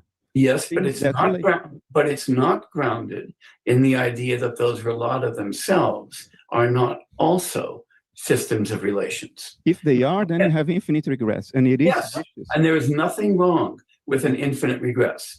The burden of proof is on you to show that that particular No. infinite regress is vicious. No, the burden is on you to tell me what does it mean to say that everything is movement and there's nothing that moves. Oh, What but does wait, that mean? you've just granted that I can do that, but you said that if I do it, it's regressive. And I say, yes, yes, it's regressive. But what's wrong with being regressive? What's wrong with it is that it means nothing. Wow. It means nothing to say everything is movement and there is nothing that moves. Oh, what moves is movement. Well, but what is that meta movement? Oh, it's more movement. And you can't ground this recursion in something that grants meaning retroactively to every step of it. It's literally like saying there is only movement and nothing that moves. What the hell does that mean? It means not. Tell me what that means.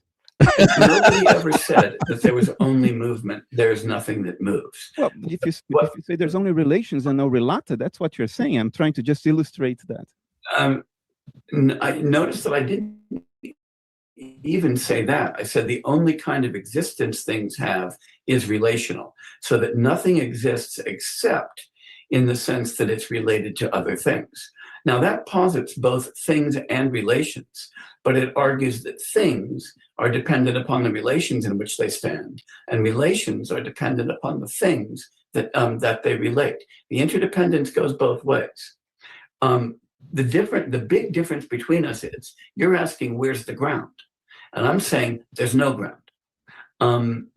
And I think that it's really important to see that we can have cogent ontologies that are ungrounded ontologies, just like we can have cogent set theories that are non-well-founded set theories. Yeah, but you're making that move again. You're coming from epistemic conceptual abstractions, and you're making a movement in which you project all that into ontology, and that's not obvious. That's not trivial at all. No, it's not trivial, but what it demonstrates is that there's nothing incoherent on its face about infinite regresses. Oh,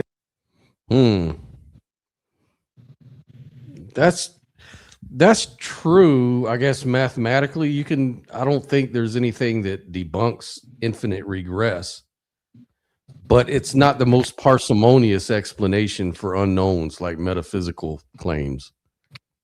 Yeah, I get that too. You know, infinite regress could be true, but I mean, Then I guess anything what is he's possible. saying is, I think what he really is doing is under scrutiny, any ontology could collapse. Mm-hmm. And Yeah. he's saying an ontology is not needed. Yeah. Yeah. Things only exist in relation to other things. They only exist insofar as you can tell the difference between things and label things. That's what he's trying to say. I just don't really understand what's so therapeutic about his stance, because if anything, that would drive me crazy. I gotta have a ground.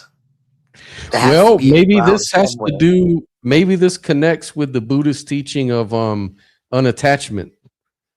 It's like when you realize there is no inherent meaning to things or ontology to things, then it's easier to let go of those things. You start recognizing them as empty, and that's supposed to be therapeutic. Couldn't that make you like extremely like non-empathetic? Like, yeah. I mean, let's say a loved one passes away. Like he says, you know, the loss of things really doesn't have much of an impact on you anymore. And I'm like, but is that really like that's just like a defense mechanism. That sounds more like dissociation to me, like Yeah, saying, oh, well, if I realize that it's just all, you it's know, escapism. nothing really has any meaning, so why attach myself to the grief of a lost loved one? But what if we feel these emotions for a reason? Why? Like, yeah, I don't know. Like, it's just like making yourself indifferent to everything. And then my question is, so it's all about you and protecting your own feelings or something? Right.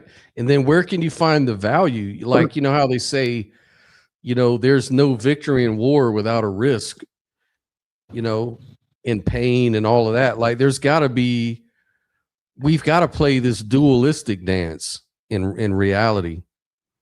And Yeah, that, and because at that's the where end of we the day, find value. yeah, we find value and meaning in those things. Yes, grief feels terrible, but we also learn to cherish things. You know, loss can also teach us humbleness or whatever, you know?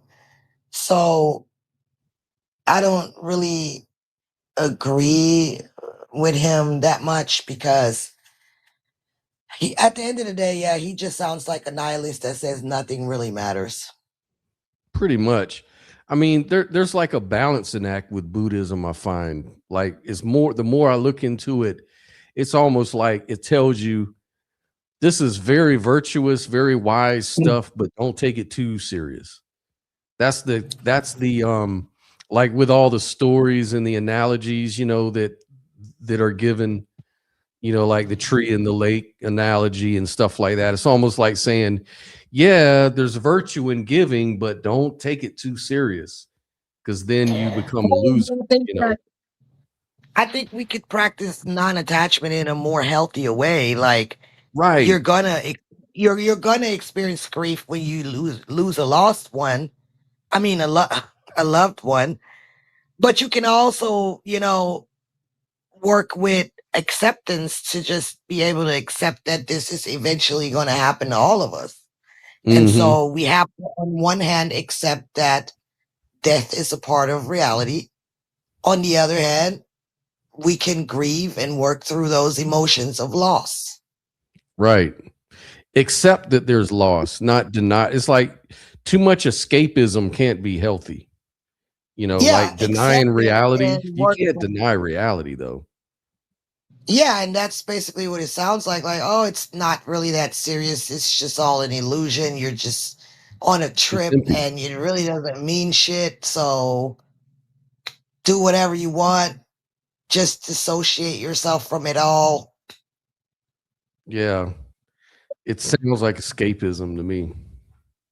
But That's a anyways, very dead way of being, I guess. That's yeah. being dead before you're even alive. Right, right. Like don't take any risk. I That's think what there it is. demonstrates. Now, once one has demonstrated that, then it becomes relevant in any case where you want to treat an infinite regress as vicious, to have an argument, a specific argument for its viciousness, You're inverting not just its infinity. you're inverting the burden of truth. Let me try to articulate what I'm saying. I do not question that in your mind, at the level of conceptual abstraction, you can come up with all kinds of formal systems that are fundamentally relational, in which relations and relata can exchange places, and you can define the existence within your conceptual abstractions as such that it requires a relation. Everything is relational. What is the ground, the absolute ground of that system, since you have constructed it to be purely relational? Well, I'll tell you, the ground of that system is your mind, which created that system. Right. Now, the moment you say, but this creation of mine is in the world, you have to carry the ground with it and say, well, that can only be coherent if there is a mind out there that can ground and sustain that conceptual system. You cannot move the system outside and then forget which ground it had when you created it. And then say, well, it's all relations, and there isn't even a mind to ground this purely relational system in some conceptual abstraction. That's the movement from epistemology to ontology. No, I think that was a real non sequitur. It does not follow from the fact that in order to articulate a formal system, there has to be, one needs a mind to articulate it. I agree with that. It does not follow that if that formal system is an accurate model of reality, that reality has to be experienced by a mind that sees that. But then how would you know about it to talk about it? That's the problem. And then all the connected problems, you know, to consciousness and awareness.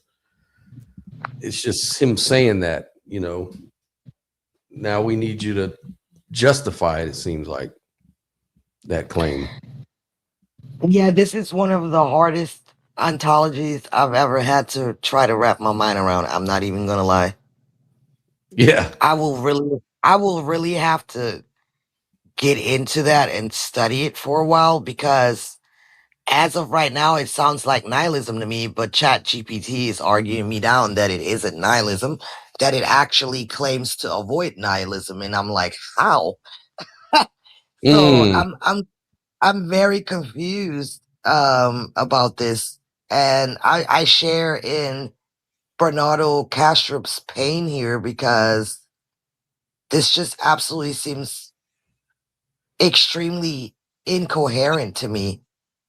Yeah. So, or else I'm missing something. I don't know. It's actually, just, I mean, what it's grounded in is the semantics of the truth predicate. And that semantics is grounded in the mind, because that's where meaning exists. That's where all semantics is grounded. No, actually, semantics is probably grounded in sets of conventions and not in individual minds. That's something that we learned mid-20th century, right? Conventions exist in minds. No, they don't exist in.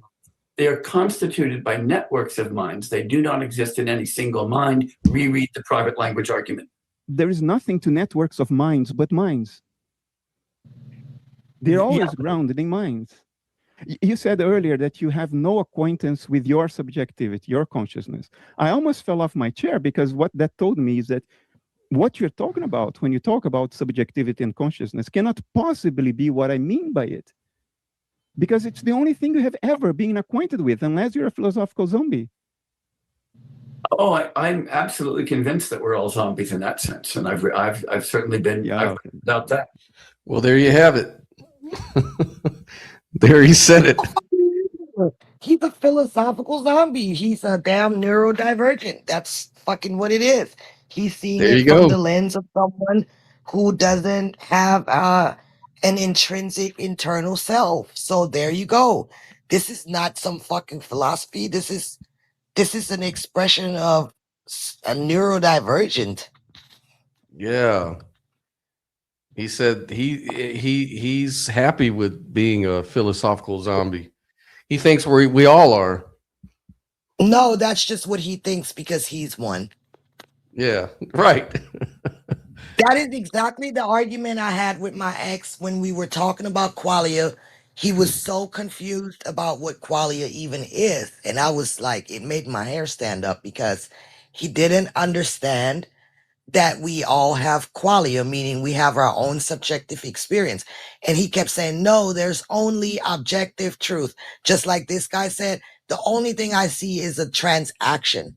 And I'm like, okay, but what you don't see is how someone else feels about the color red within themselves, right? You don't see that, how that person experiences that. And he was like, what do you mean?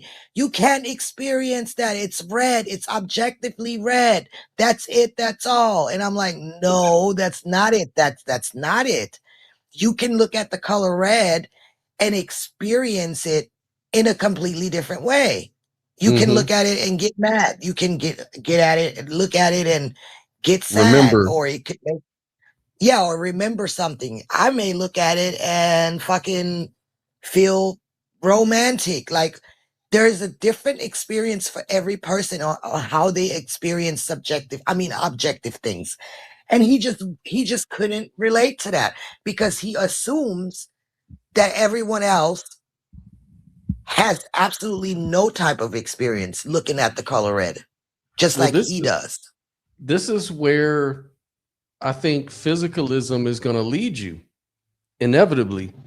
If you take it logically and you take it serious, this is where it leads you. You have to deny consciousness because there's no explanation. There's no objectivity to consciousness. Consciousness is subjective, first person by nature, by description. So it doesn't have a place in the objective world. And the only thing that really matters to a physicalist is what can be measured objectively, seen objectively, considered a fact.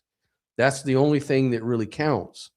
And so if you're really consistent with that, then why even worry about like transgender rights? Why even worry about, racism, racial remarks to people, how it makes people feel? But these same sort of people, fight for animal rights, fight for trans rights, fight for the human experience, and that just shows the inconsistency of the philosophy with their true, behavior. That's why I say, in my mind, I think even most physicalists are really idealists.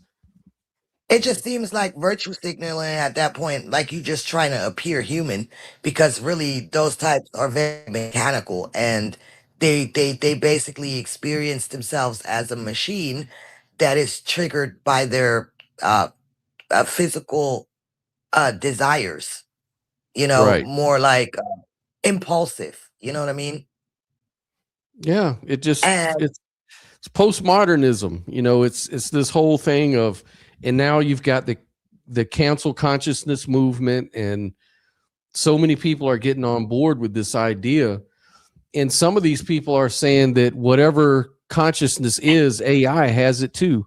If you want to say AI isn't conscious, well, neither are we. It's just doing what we do, and so, or it's more like people becoming more and more like philosophical zombies. So now the lines are being blurred between how actual people behave and AI. That like you have what we call these NPCs or philosophical zombies that are just downright mechanical.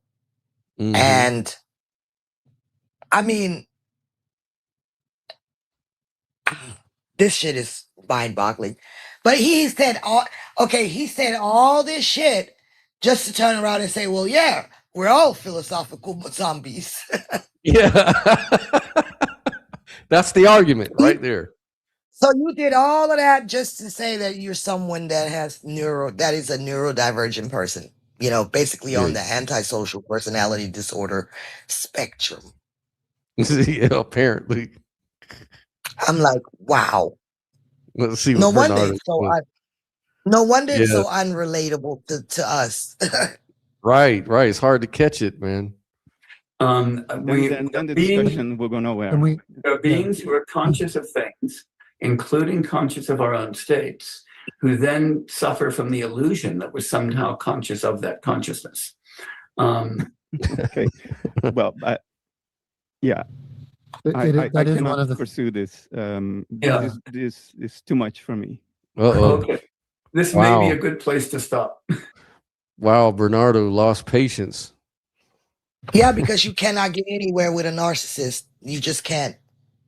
Yeah. If you do that, crazy.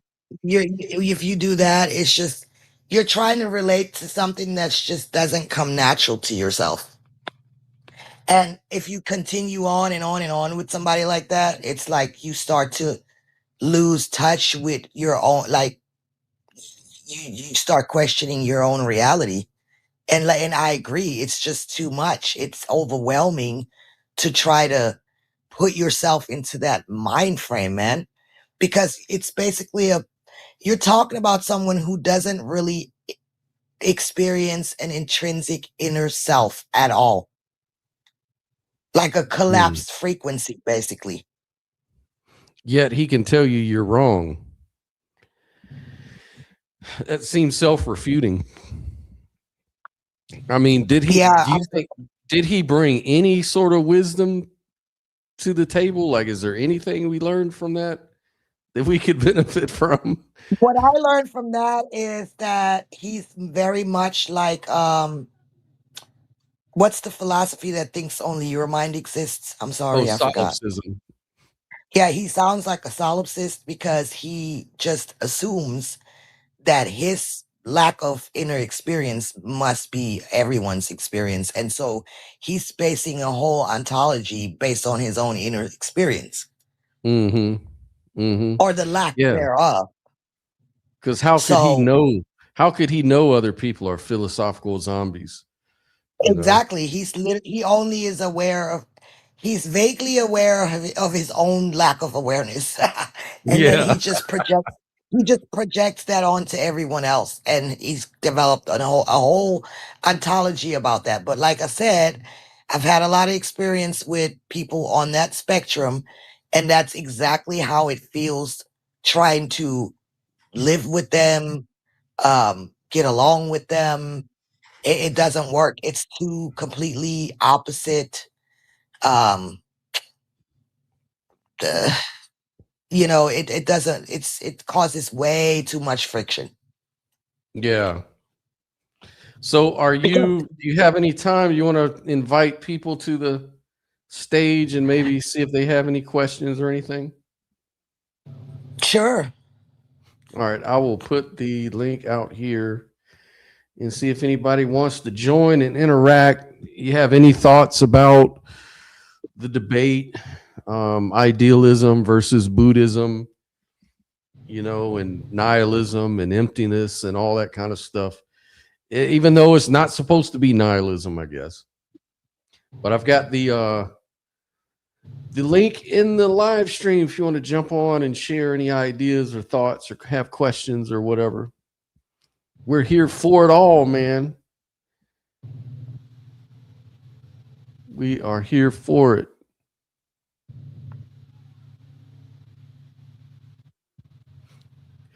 Yeah, Paul said he wouldn't be able to come through or Joel, I'm sorry, said he wouldn't be able to come through today.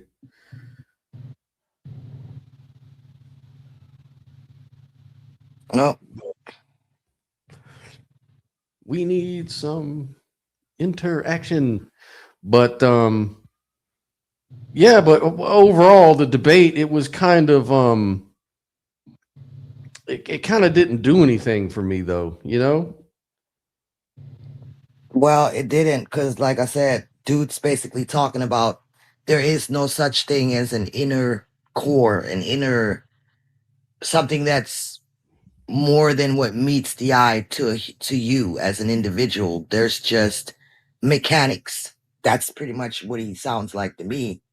And when he doubled down and said, well, we're all philosophical zombies, I mean, that confirms it to me. Yeah. And that view is supported by his argument about there's just relations all the way down. And, in other words, it's all transactional. Yeah. That's it. It's just transactional. That's the foundation of it. Without saying it, he's saying that's the foundation to everything. Right. Yeah, that supervenes on what we consider real is these supervenience.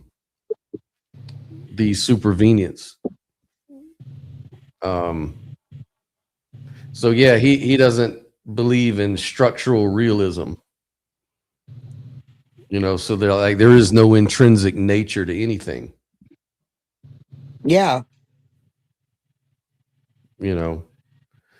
Relations all the way down really refers to the idea that reality might consist entirely of relations rather than independent things like substances or essences. It's just relations all the way down. And Bernardo Kastrup was trying to bring up that was sort of incoherent, because for something to have a an event to happen, it needs a cause. But then what caused that cause? you know, and it's just though that relationship just goes all the way down for infinity. There isn't no first cause or anything like that. You know, Yeah. which that might be the way reality is. It might just be kind of like he was saying, like in a mind, there's nothing but potentiality, potential and actualization, you know, excitation. And all of that stuff comes from a certain perspective. And My whole problem with this entire argument is, you know, it avoids accountability and nothing really matters. I mean, at that point, why even try to make meaning out of anything? Or it's just nothing matters. There's no ground for nothing. Like he says, who told you in your ear that that's supposed to be true? Or who told you in your ear that this is supposed to be this way? Like, I get what he's saying to a certain extent, but there are also things that we just kind of know is instinctively based on evolution and trial and error. And he's just like, acting like none of that matters, like wisdom doesn't matter, accumulated information doesn't matter, patterns don't matter, outcomes don't matter. Like, it doesn't make sense because that's like denying the footwork that humanity has already put into its own evolution. yeah, like when Bernardo was talking about every time we ran into some kind of seeming contradiction or paradox, science was always, when we were able to solve it, it was always solved by some natural explanation that was coherent, that made sense, you know. Right. It's Every always time we been thought, solved. Every time. right, every time we think that something is incoherent or makes no sense, nature kind of proves to us that it did make sense and it does have its own internal, you know, coherence. Mm-hmm. And But Bernardo was saying it usually turns out that we were the ones that were wrong, not reality. It was that we were the ones right, that were wrong, believe it or not. But he's saying that no, it's reality isn't what you think it is. Like he's trying to say, just because nature showed you consistency and coherence, that doesn't mean it's always going to be that way. But that's kind of like an appeal to a mystery. That's kind of like, yeah, but why do you assume that? Like, what's the basis for assuming that reality is inconsistent? Like, what examples do we have of nature being inconsistent? Like, none. So we don't why have should any we examples infer? of that. Why all of a sudden should we think it's now inconsistent? Like I said, he must be very bad at pattern detection, and he just completely disregards the collective wisdom of human evolution and acts like none of that matters or is a real thing. And I don't agree with that. I think that's either completely ignorant or intellectually dishonest. And the other thing that's kind of weird, if he really feels that way, why is he so interested in, you know, exposing other ancient philosophies and traditions from all over the world? Because most of those wouldn't agree with his points. But he's always talking about, oh, we need to be more inclusive with other ideas from other cultures and indigenous people. But they don't talk like that. Not that I know of, except maybe Buddhists. It's just crazy to me because the X was dedicated to this exact concept without even knowing that this exists as an ontology. And I think that's just how people like that work internally. Because he would say things like, oh, you always think there's a pattern to stuff. You're always studying patterns. When will you understand that it's just randomness? And so, you know, he'd do shit that supposedly you know, destroys the pattern to show that at the end of the day, there is no coherence. And he basically lives for the idea of proving that the pattern can be broken, but that's not the argument. You know what I'm saying? You can interfere with natural processes, but it doesn't mean that you're more powerful than the natural process. I mean, at Right. the end of the day, we'll see who the fuck gets destroyed. It ain't gonna be nature. No. And You the can thing is, you can intervene. You can interfere, right?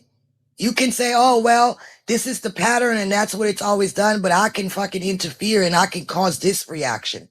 But that's also part of the pattern. That's what's supposed to happen when you interfere. right, you're playing with the pattern. You know, you have to go by the Yeah. rules. There's rules. And it's Yeah, just there like, you know, seems to we be. can, like, gravity is a thing. You know, we can't fly. We're stuck on the ground because of gravity.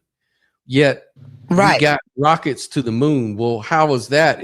If nature is coherent, then how is it a fact that we defied gravity and got to the moon? That's the kind of argument they'll make. But the thing is, the only reason we got to the moon is because we worked within those laws. We couldn't go against Right. them. We had to be consistent and work with nature, Right. not against it. So, like, Right. So when if you're saying, why would if we you have science? We wouldn't have science or anything without patterns. exactly, and that was his main thing, like to try to show that patterns aren't always consistent, and that he can demonstrate that by causing a pattern to deviate all of a sudden by interfering. And it's like, okay, but you're still not above the pattern. You're still not above the process of nature. You're not ever going to be able to do that. You know, like, Because of randomness, they'll say it's random. You know, it's like if you, and I always never understood this. And, you know, it's like people will say, well, if you flip a coin, there's a 50% chance that it's heads or a 50% chance that it's tails. That's not true. There's 100% chance it's either one. The 50% is whether you're going to guess it right. Like you have a 50% chance of saying the right answer, but it is what it is. Like it's heads whether you're looking at it or not. For example, you know, it's just that you haven't seen it yet. You know, so the randomness it comes into play when we think about stuff like that. When we guess, that's where the randomness comes in. But actually, the only reason statistics are so helpful is because reality isn't that random. We can predict things. We can measure things and sort of predict how things are going to play out. That's why we can predict the weather, you know, to even some form of accuracy, you know. It's because of right, patterns and you know, everything is determined. You know, they're made, you know, this whole randomness thing is more of telling us about ourselves, that we're just ignorant of things. And so it appears random. You know, that could be what's going on, you know. well, what I would say is, you know, how can coherence and stability even exist in the first place without some sort of cooperation, without something coordinating the system, right? If there's no underlying nothing, then how Mhm. does coherence exist in the first place? And so that's what I would ask that guy. You're saying that, yes, there are stable patterns. Yes, they exist, but there's really nothing intrinsically grounding about that. There's no ground, no common ground, you know, but I'm saying, how so? Because Yeah, that's what. consistency and you know what I'm saying? Like Well, consistency and Bernardo asked him stability. that because he was saying, remember when he said, well, what's the grounding of all your relations? You're saying nothing's but relations. Well, what grounds the relations? And Exactly. he said it's the relata. Bernardo Kastrup said it's the relata. That's what grounds the relations. And then he tried to turn around and say, yeah, but the relata is based on a relation. What's he's the like, relata what? again? relata is just the space for which relations can appear. Like the fact that there's two or three, there's more than one thing, you know, that's interacting, that's in its vicinity or whatever. That's the relata. It's the condition that allows the relation to happen. So he's saying that the relations depend on the relata, you know, the condition that allows for the relations. And then he's saying, no, the conditions also are dependent on another relation. And he said, it's just relations, no matter how far you go down, it's just always going to be a relation. Because even like consciousness, for you to be, for consciousness to exist, for this field of subjectivity to exist, there needs to be a subject and an object. There needs to be something that it's conscious of. So there has to be a relation. So even your consciousness is dependent on a relation. The relation is what's at the bottom. And he's saying, no, it's the relata. Yeah, because like, let's take consciousness as an example, as a self-observer observing itself. Yeah, there's a relation, but that doesn't mean that that consciousness still isn't the ground of reality, though. Because, right. I mean, in a way, like what I say with my LFM model is that the conditions already exist, right? The infinite potentiality. Right. But that is the ground of everything. Like, right. That's what Bernardo Kastrup later told him. He was saying, when I'm talking about subjectivity, I'm not talking about human thinking and the mind and, you know, animal minds and metacognition. I'm not talking about any of that. I'm talking about the potentiality, the condition for which any experience can arise. Like within that field of possibility, there's a potential to have this experience versus that experience versus that. And you have all of this relata that comes out of that field of potential. So the right. relata is dependent on that, but that guy's saying that none of that needs to be there. It's just relational. But the relational came from nothing. Yeah. Yeah. That just, to me, that just doesn't make sense. I'm sorry, it doesn't. Right. And Bernardo Kastrup saying, no, it just, all you have to do is say that the relations depend on a condition. That's all I'm saying. It depends on a condition. There has to be a condition in place. And I'm calling this condition subjectivity, because that's where you become, that's where realization comes in. That's where you can realize the difference between A and B, these relations. The relations are only making sense when there's an observer, when there's somebody that can do, you know, cognition and make sense of it, you know. But all that depends on a condition, you know, which he calls like a field of potentiality.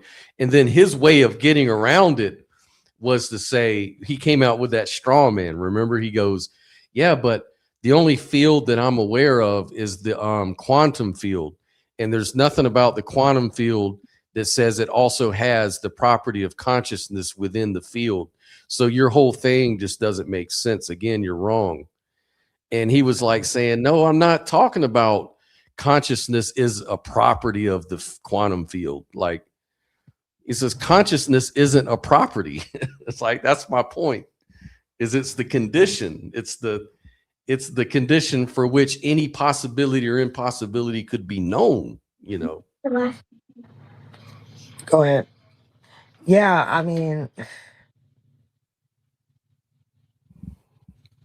I just don't get his stance at all. I don't know. It's very similar. It's kind of similar to the debate we had with those guys that were talking about reality comes out, all there is math. Consciousness comes out of math, but math didn't come from anywhere. There's just math. That's the emptiness for them. Remember, they're making that whole thing that the math is more real than the experience. You know, those type of arguments, you know, they're like groundless arguments, you know. Yeah, it's just that I'm sorry, for anything to do anything, there has to be something that exists as a condition. And he's saying, no, that's not needed. Oh, I don't know. Yeah. That's very weird, man. Yeah, well, that was a very interesting or not interesting debate, regardless. So I think we Yeah, beat that's just that gonna one. fuck me up. That's gonna fuck me up for a whole week, because that's pretty much what I experienced trying to understand the person that was on the antisocial personality disorder spectrum. And I could not understand it. It seemed like I was falling apart trying to understand it. And that made me feel very unstable, incoherent. It made me age rapidly. It made me just fall apart. It made me feel unwell. And it seems very deconstructive. And like the guy said in the beginning of it, he said, well, what's wrong with regression? And I'm just like, what? It just seems to instinctively go so against my own intuitive nature, which is everything is about progression. Everything is about life. Everything is about, you know, moving forward. But here this dude comes around and basically saying, oh no, it's about dismantling it all. It's about regression. It's about, you know what I'm saying? That's almost like Mhm. saying he hates reality and reality imposes itself on him, which interestingly is observed in severe psychopathy, because Yeah, I was about to say. Yeah. a psychopath feels like reality imposes itself on them, and they don't like the confines of reality within this body. So the only way they can ultimately rebel against that is they have to constantly blur lines, moralities, or whatever. You know what I'm saying? Because it's like the Hmm. ultimate rebellion against this reality that's trying to impose itself. Yeah. Yeah. It's escapism, you know, and Yeah, and it's like, it feels very horrible to me. I don't think that I see anything beneficial in that, other than I learned my lesson to stay on my P's and Q's more, and to stop trying to understand things that are completely destructive. Because the more you look into the abyss, the more it looks back at you. And I had to learn to stop trying to analyze things that just aren't on my frequency. You know what I mean? yeah, yeah, they don't resonate.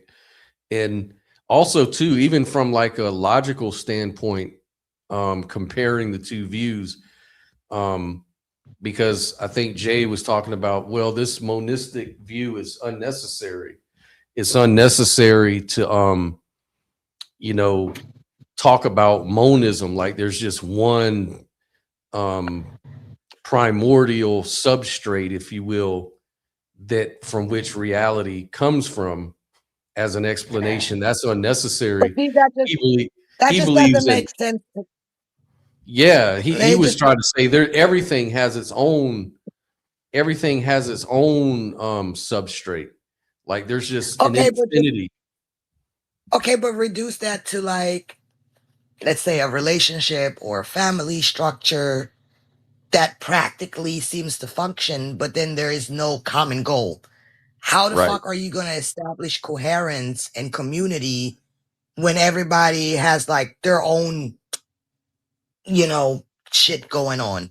Like, how do we come to a common ground, basically? He's saying Common that's not ground. That's needed. that's the key to human logic is Right. based on common grounds And and he building. and he's saying that that's not needed, but then you show me anything that can function without a common ground. You show me. I dare you to show me. Yeah. And he's If you just have saying one even agenda, the relations relate because they have a common ground, right? That's what connects them together, yeah. right? if you have one agenda and I have a different agenda, we're going to be constantly working against each other. So what the fuck are we going to actually build? What are we going to actually accomplish? We're going to be dismantling each other ultimately. Yeah. Yeah, it's I don't understand how that logic works. And but it seems like that is exactly what he's saying. He encourages regression, and I've never heard no crazy shit like that in my life. As a yeah. so-called therapeutic philosophy. No, that's just saying like, oh, you know what? Do what you want. You don't have any accountability. You don't need to be on common ground, you know, regardless. You know, it's It all doesn't about exist. it doesn't exist anyway. You know, you just dismantle things. That's another word of saying like somebody that's destructive at the end of the day. Mm-hmm. It's the Exactly. opposite of growth. It's the opposite of growth, that's for sure. And the other logical problem with it is like the principle of parsimony. And he was saying, obviously, you try to, introduce is the least amount of unnecessary entities. You don't want to you want to be more right than you want to be wrong. So you don't want to set yourself up with a million different claims that all need to be explained in themselves. You'll never get through it. It's more parsimonious to say everything is commonly grounded on something. That's the most parsimonious. So it's better to be a monist rather than a pluralist and have all these different, dualistic, metaphysical things that stand on their own.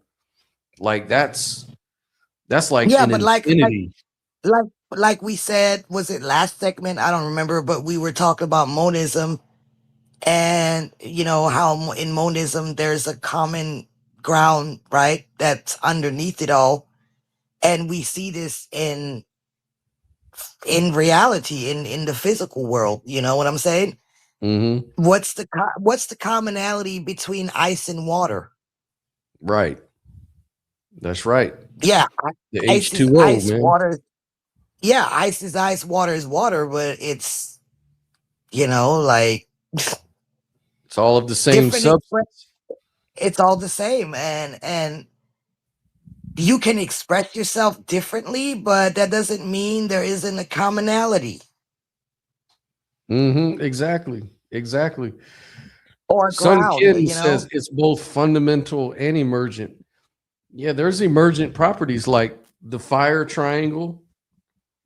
The fire comes from different elements that are totally different than fire itself, but they're all Right. connected to the physical world. It's all connected to the same category of properties. It's all Right. connected to that same ground, so it's both emergent and fundamental. In a And it's sense. just different states. It's just different states. And I didn't agree with how he tried to say consciousness is some kind of thing that you can possess. And it's like, no, it's just a state. Mm-hmm. Right. And yeah, I've been going back and forth with a guy on a debate on one of our other videos, and he was arguing about what are mental states, what are qualia. I deny qualia. I deny there's such a thing as a mental state. All of this kind of stuff.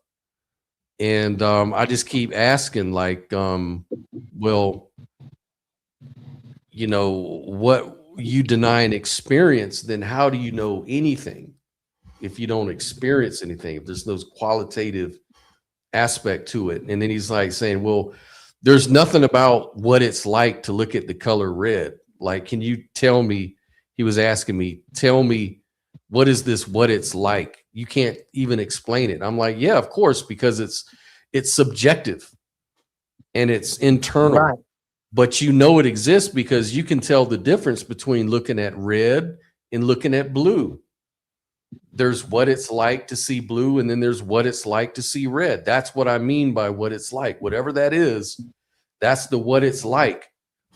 That's the best way you can describe it, because it's kind of ineffable in language to talk about what it's like to experience anything, you know, but we know it's real. We found everything based on that fact of beingness, that you can actually have that qualia, you know.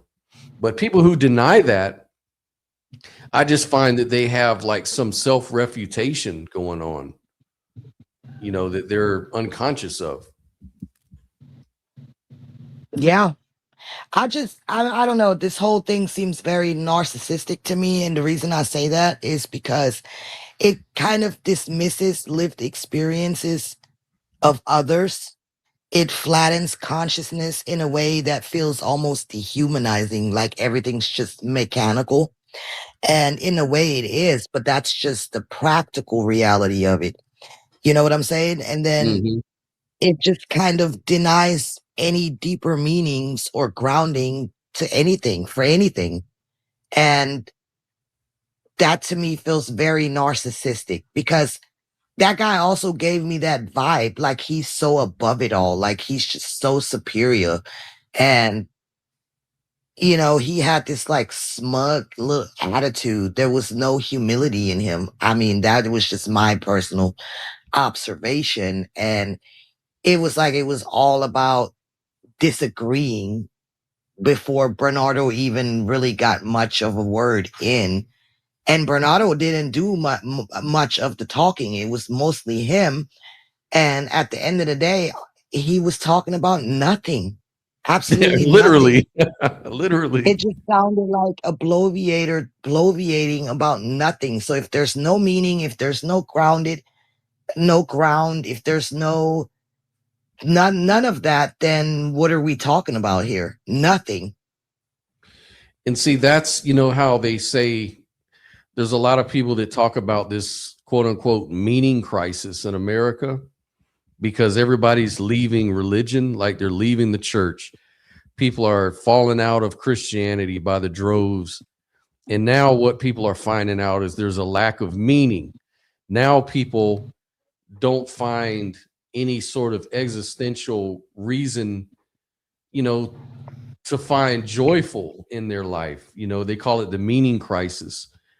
And this kind of just like this ultra religious thing, you know, it leads to nihilism, you know, because Well, yeah, that's what I noticed. That's what I noticed. A lot of people who I know and have known and met over the years, you know, the most narcissistic ones were the ones who were raised extremely religious with things like Christian prosperity gospel and things like that.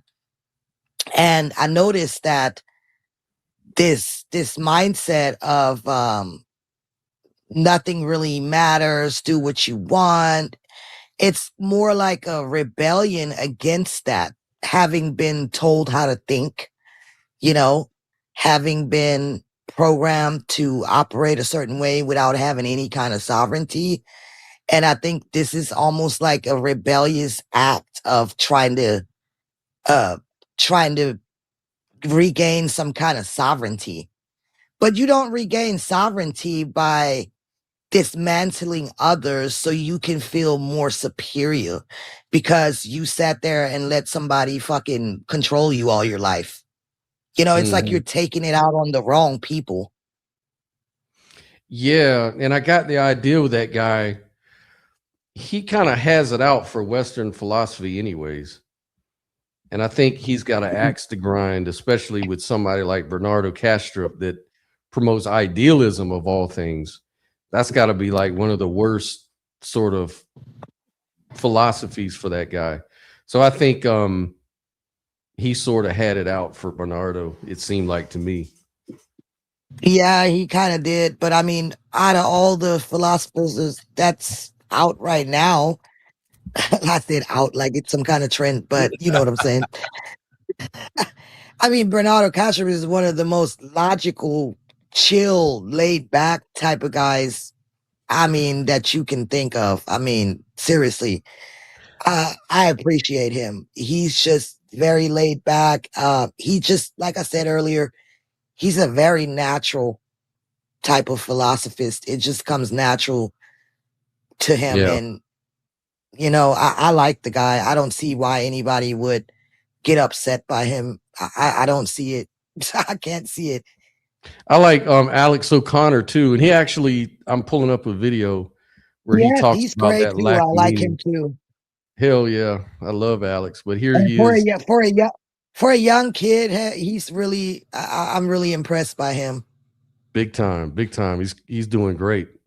Check this out. There's definitely something going on. People often talk about the meaning crisis, existentialism, and I wonder how confidently you can attribute that to something like secularism or atheism, as opposed to, say, the unimaginable shift in our communication with things like social media.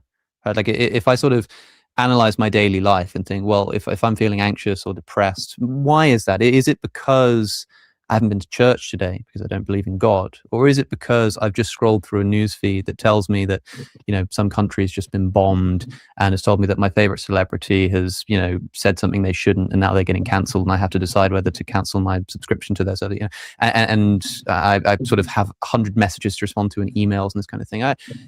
I feel like the meaning crisis and the anxiety and the sort of the strange emptiness and shallowness of modern life is often just trivially attributed to the decline of religion. Whereas I wonder if we can really be as confident about that. Well, according to the latest Harvard studies, we can be. Now we're talking. And now we're talking is right. And so one was titled if spirituality could be put into a pill, it would save endless amounts of lives. So Harvard has done 3 different studies over the last few decades on religion and mental physical health, and so longevity. And so the latest one was those who go to church, doesn't work with social clubs or anything of the like, church weekly, the women have a 60% higher chance of not remaining hooked on drugs. Emotional well-being skyrockets, longevity skyrockets, and those who bring their kids to church on a regular basis, those kids in their 20s have a much, much higher percentage of well-being, happiness, and flourishing. And the studies are longer than that. Like obviously altruism skyrockets for those who go to church and that sort of thing. So this is a very secular, slightly academic study that has shown this numerous times. So I think So if that's true, that kind of nihilistic philosophy Jay Garfield was talking about really isn't very therapeutic. No, it ain't. That's why I'm saying that As shit an makes alternative. me feel like I'm falling apart just trying to understand it. That doesn't feel therapeutic. That makes me feel like I'm losing ground and stability just trying to wrap my mind around it. And I think that's why Bernardo Kastrup was like, okay, this is just too much. If you keep engaging in that, you lose your entire ground, your sense of everything. And what the fuck is good about that? Like, that's completely destabilizing. For sure, man. For sure. And you know, that brings up you don't question. need to feel stable. Like, what do you need to feel stable for? Yes. What do you need that for? That's just an illusion.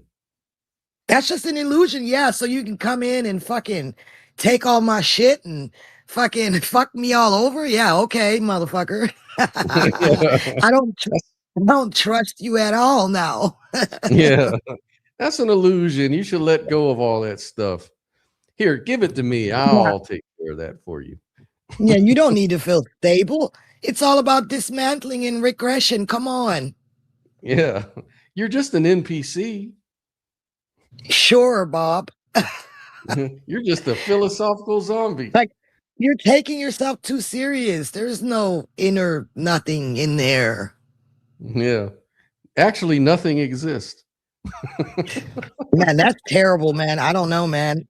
That to me, that's terrible. Terrible. Yeah. Gives me the heebie-jeebies. crisis.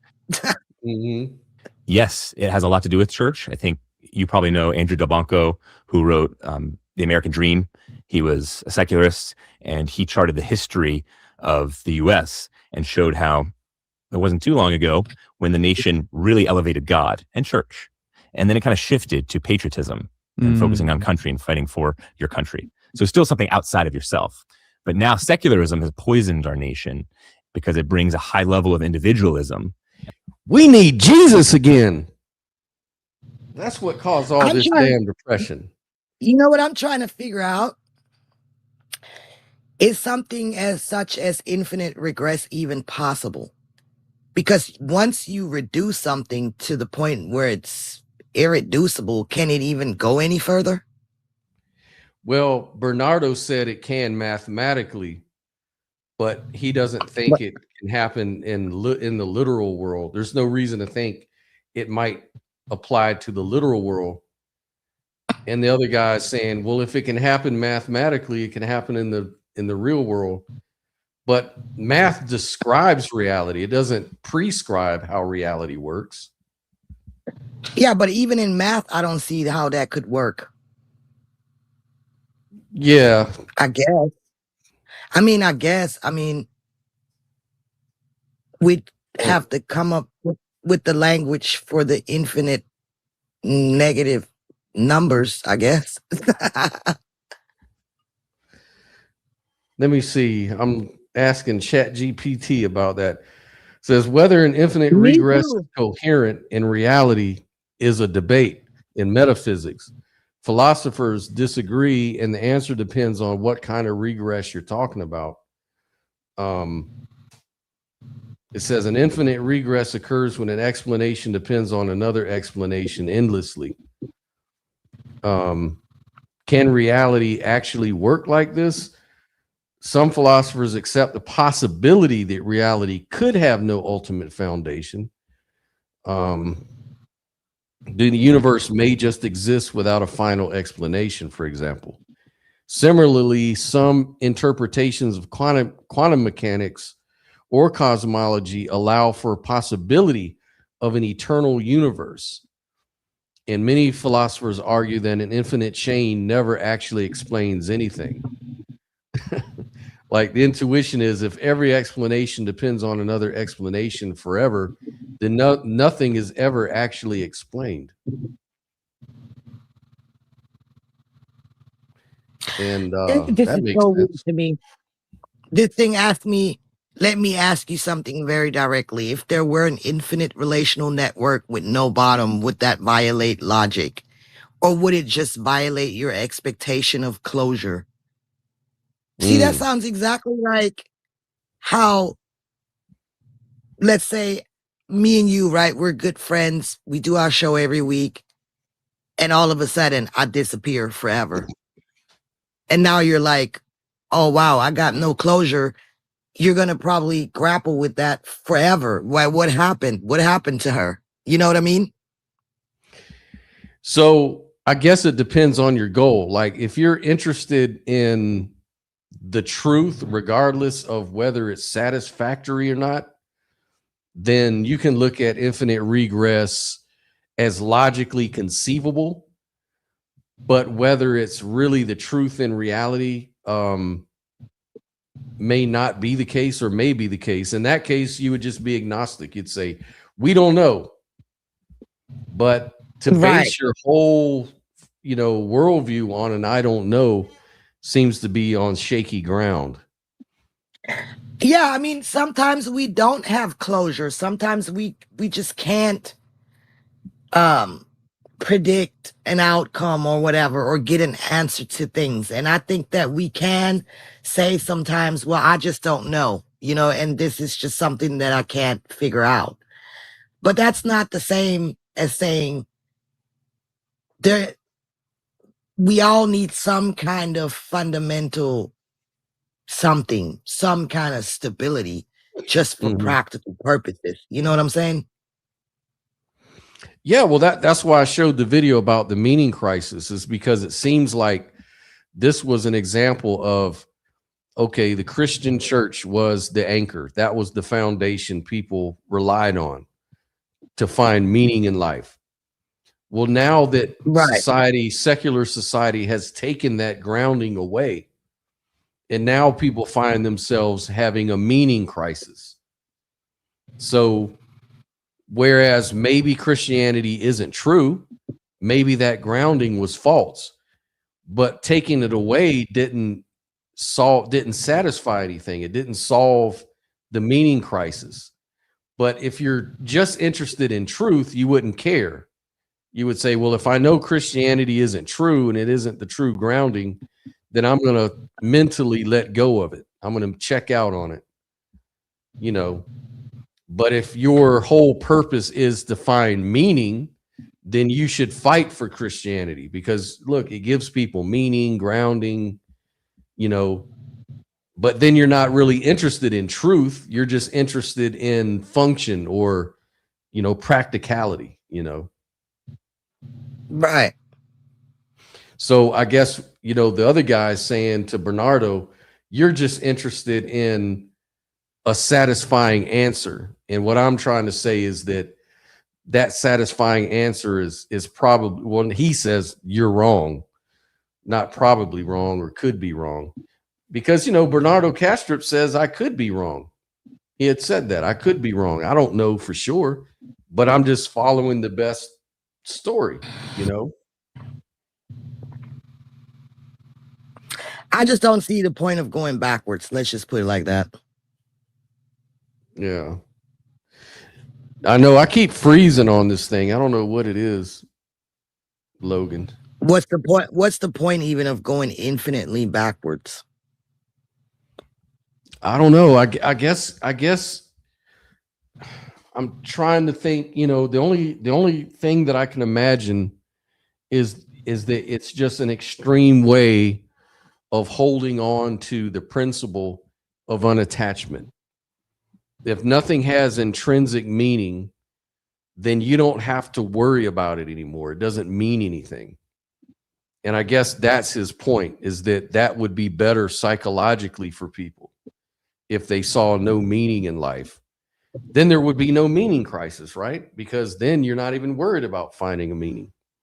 Like, there is no meaning. It's all just an empty world at bottom. So just enjoy it. Just enjoy the experience for whatever it is. That's probably his, maybe that's his message. Maybe that's the value of the message. I don't know. I don't know, because pain is real, suffering's real. You're not getting around that. I don't care how much you dissociate from it. Yeah. I mean, he can try. Nice try, but get Jack Chilcote on here. oh Lord, I don't see too well eye to eye with that guy, because he accused me of some real bullshit with that Carmelo Anthony shit. Oh yeah. All I was saying was that until I know the actual facts, I'm not going to really come up with a verdict yet, because we just don't know all the facts. And Right. He immediately accused me of being happy that a white kid got, you know, hurt by he said I was happy that a white kid died. Yeah, of course. Projecting his And I was like, dualistic wow. thinking. Yeah. That's actually crazy, because we had been friends for years, and I couldn't believe that crap. I couldn't believe it when that fucking one guy was debating you and was so racist. We had Isaiah dropped off the stream, and Oh, that one. Yeah. But I mean, I didn't really care about that so much, because I don't really know Isaiah. You know, he just some dude on the internet. But me and Jack were actually really good friends for like a couple of years. I mean, I was talking about that other guy that you knew for a long time, and finally Which I had to block him. You guys had a debate, and he was what? Damian Barry? No, not Damian Barry, not Isaiah. Okay. Who you talking about? Yeah, you gotta jog my memory now. Yeah. Hold on, I'll find it. He was a real winner. What was the debate about? It had something to do with race. I'm gonna pull it up. Hold on. Oh, you talking about fuck, I didn't forgot his name. How could I forget him? I know he was a wild one, man. Talking about he actually called in a few times and Oh always yeah, he used watched to our be a show. regular. He was a regular. Dude, oh my God, what's his name? Al Harding. Yeah, Al Harding. That's him. Yeah, Yeah. Al Harding. Yeah, he was something else, man. Yeah, we had that one debate. I remember that. Yeah, The pretzel logic of a racist. That's what it was. I may actually re-upload that one just for fun. Yeah, that was pretty wild.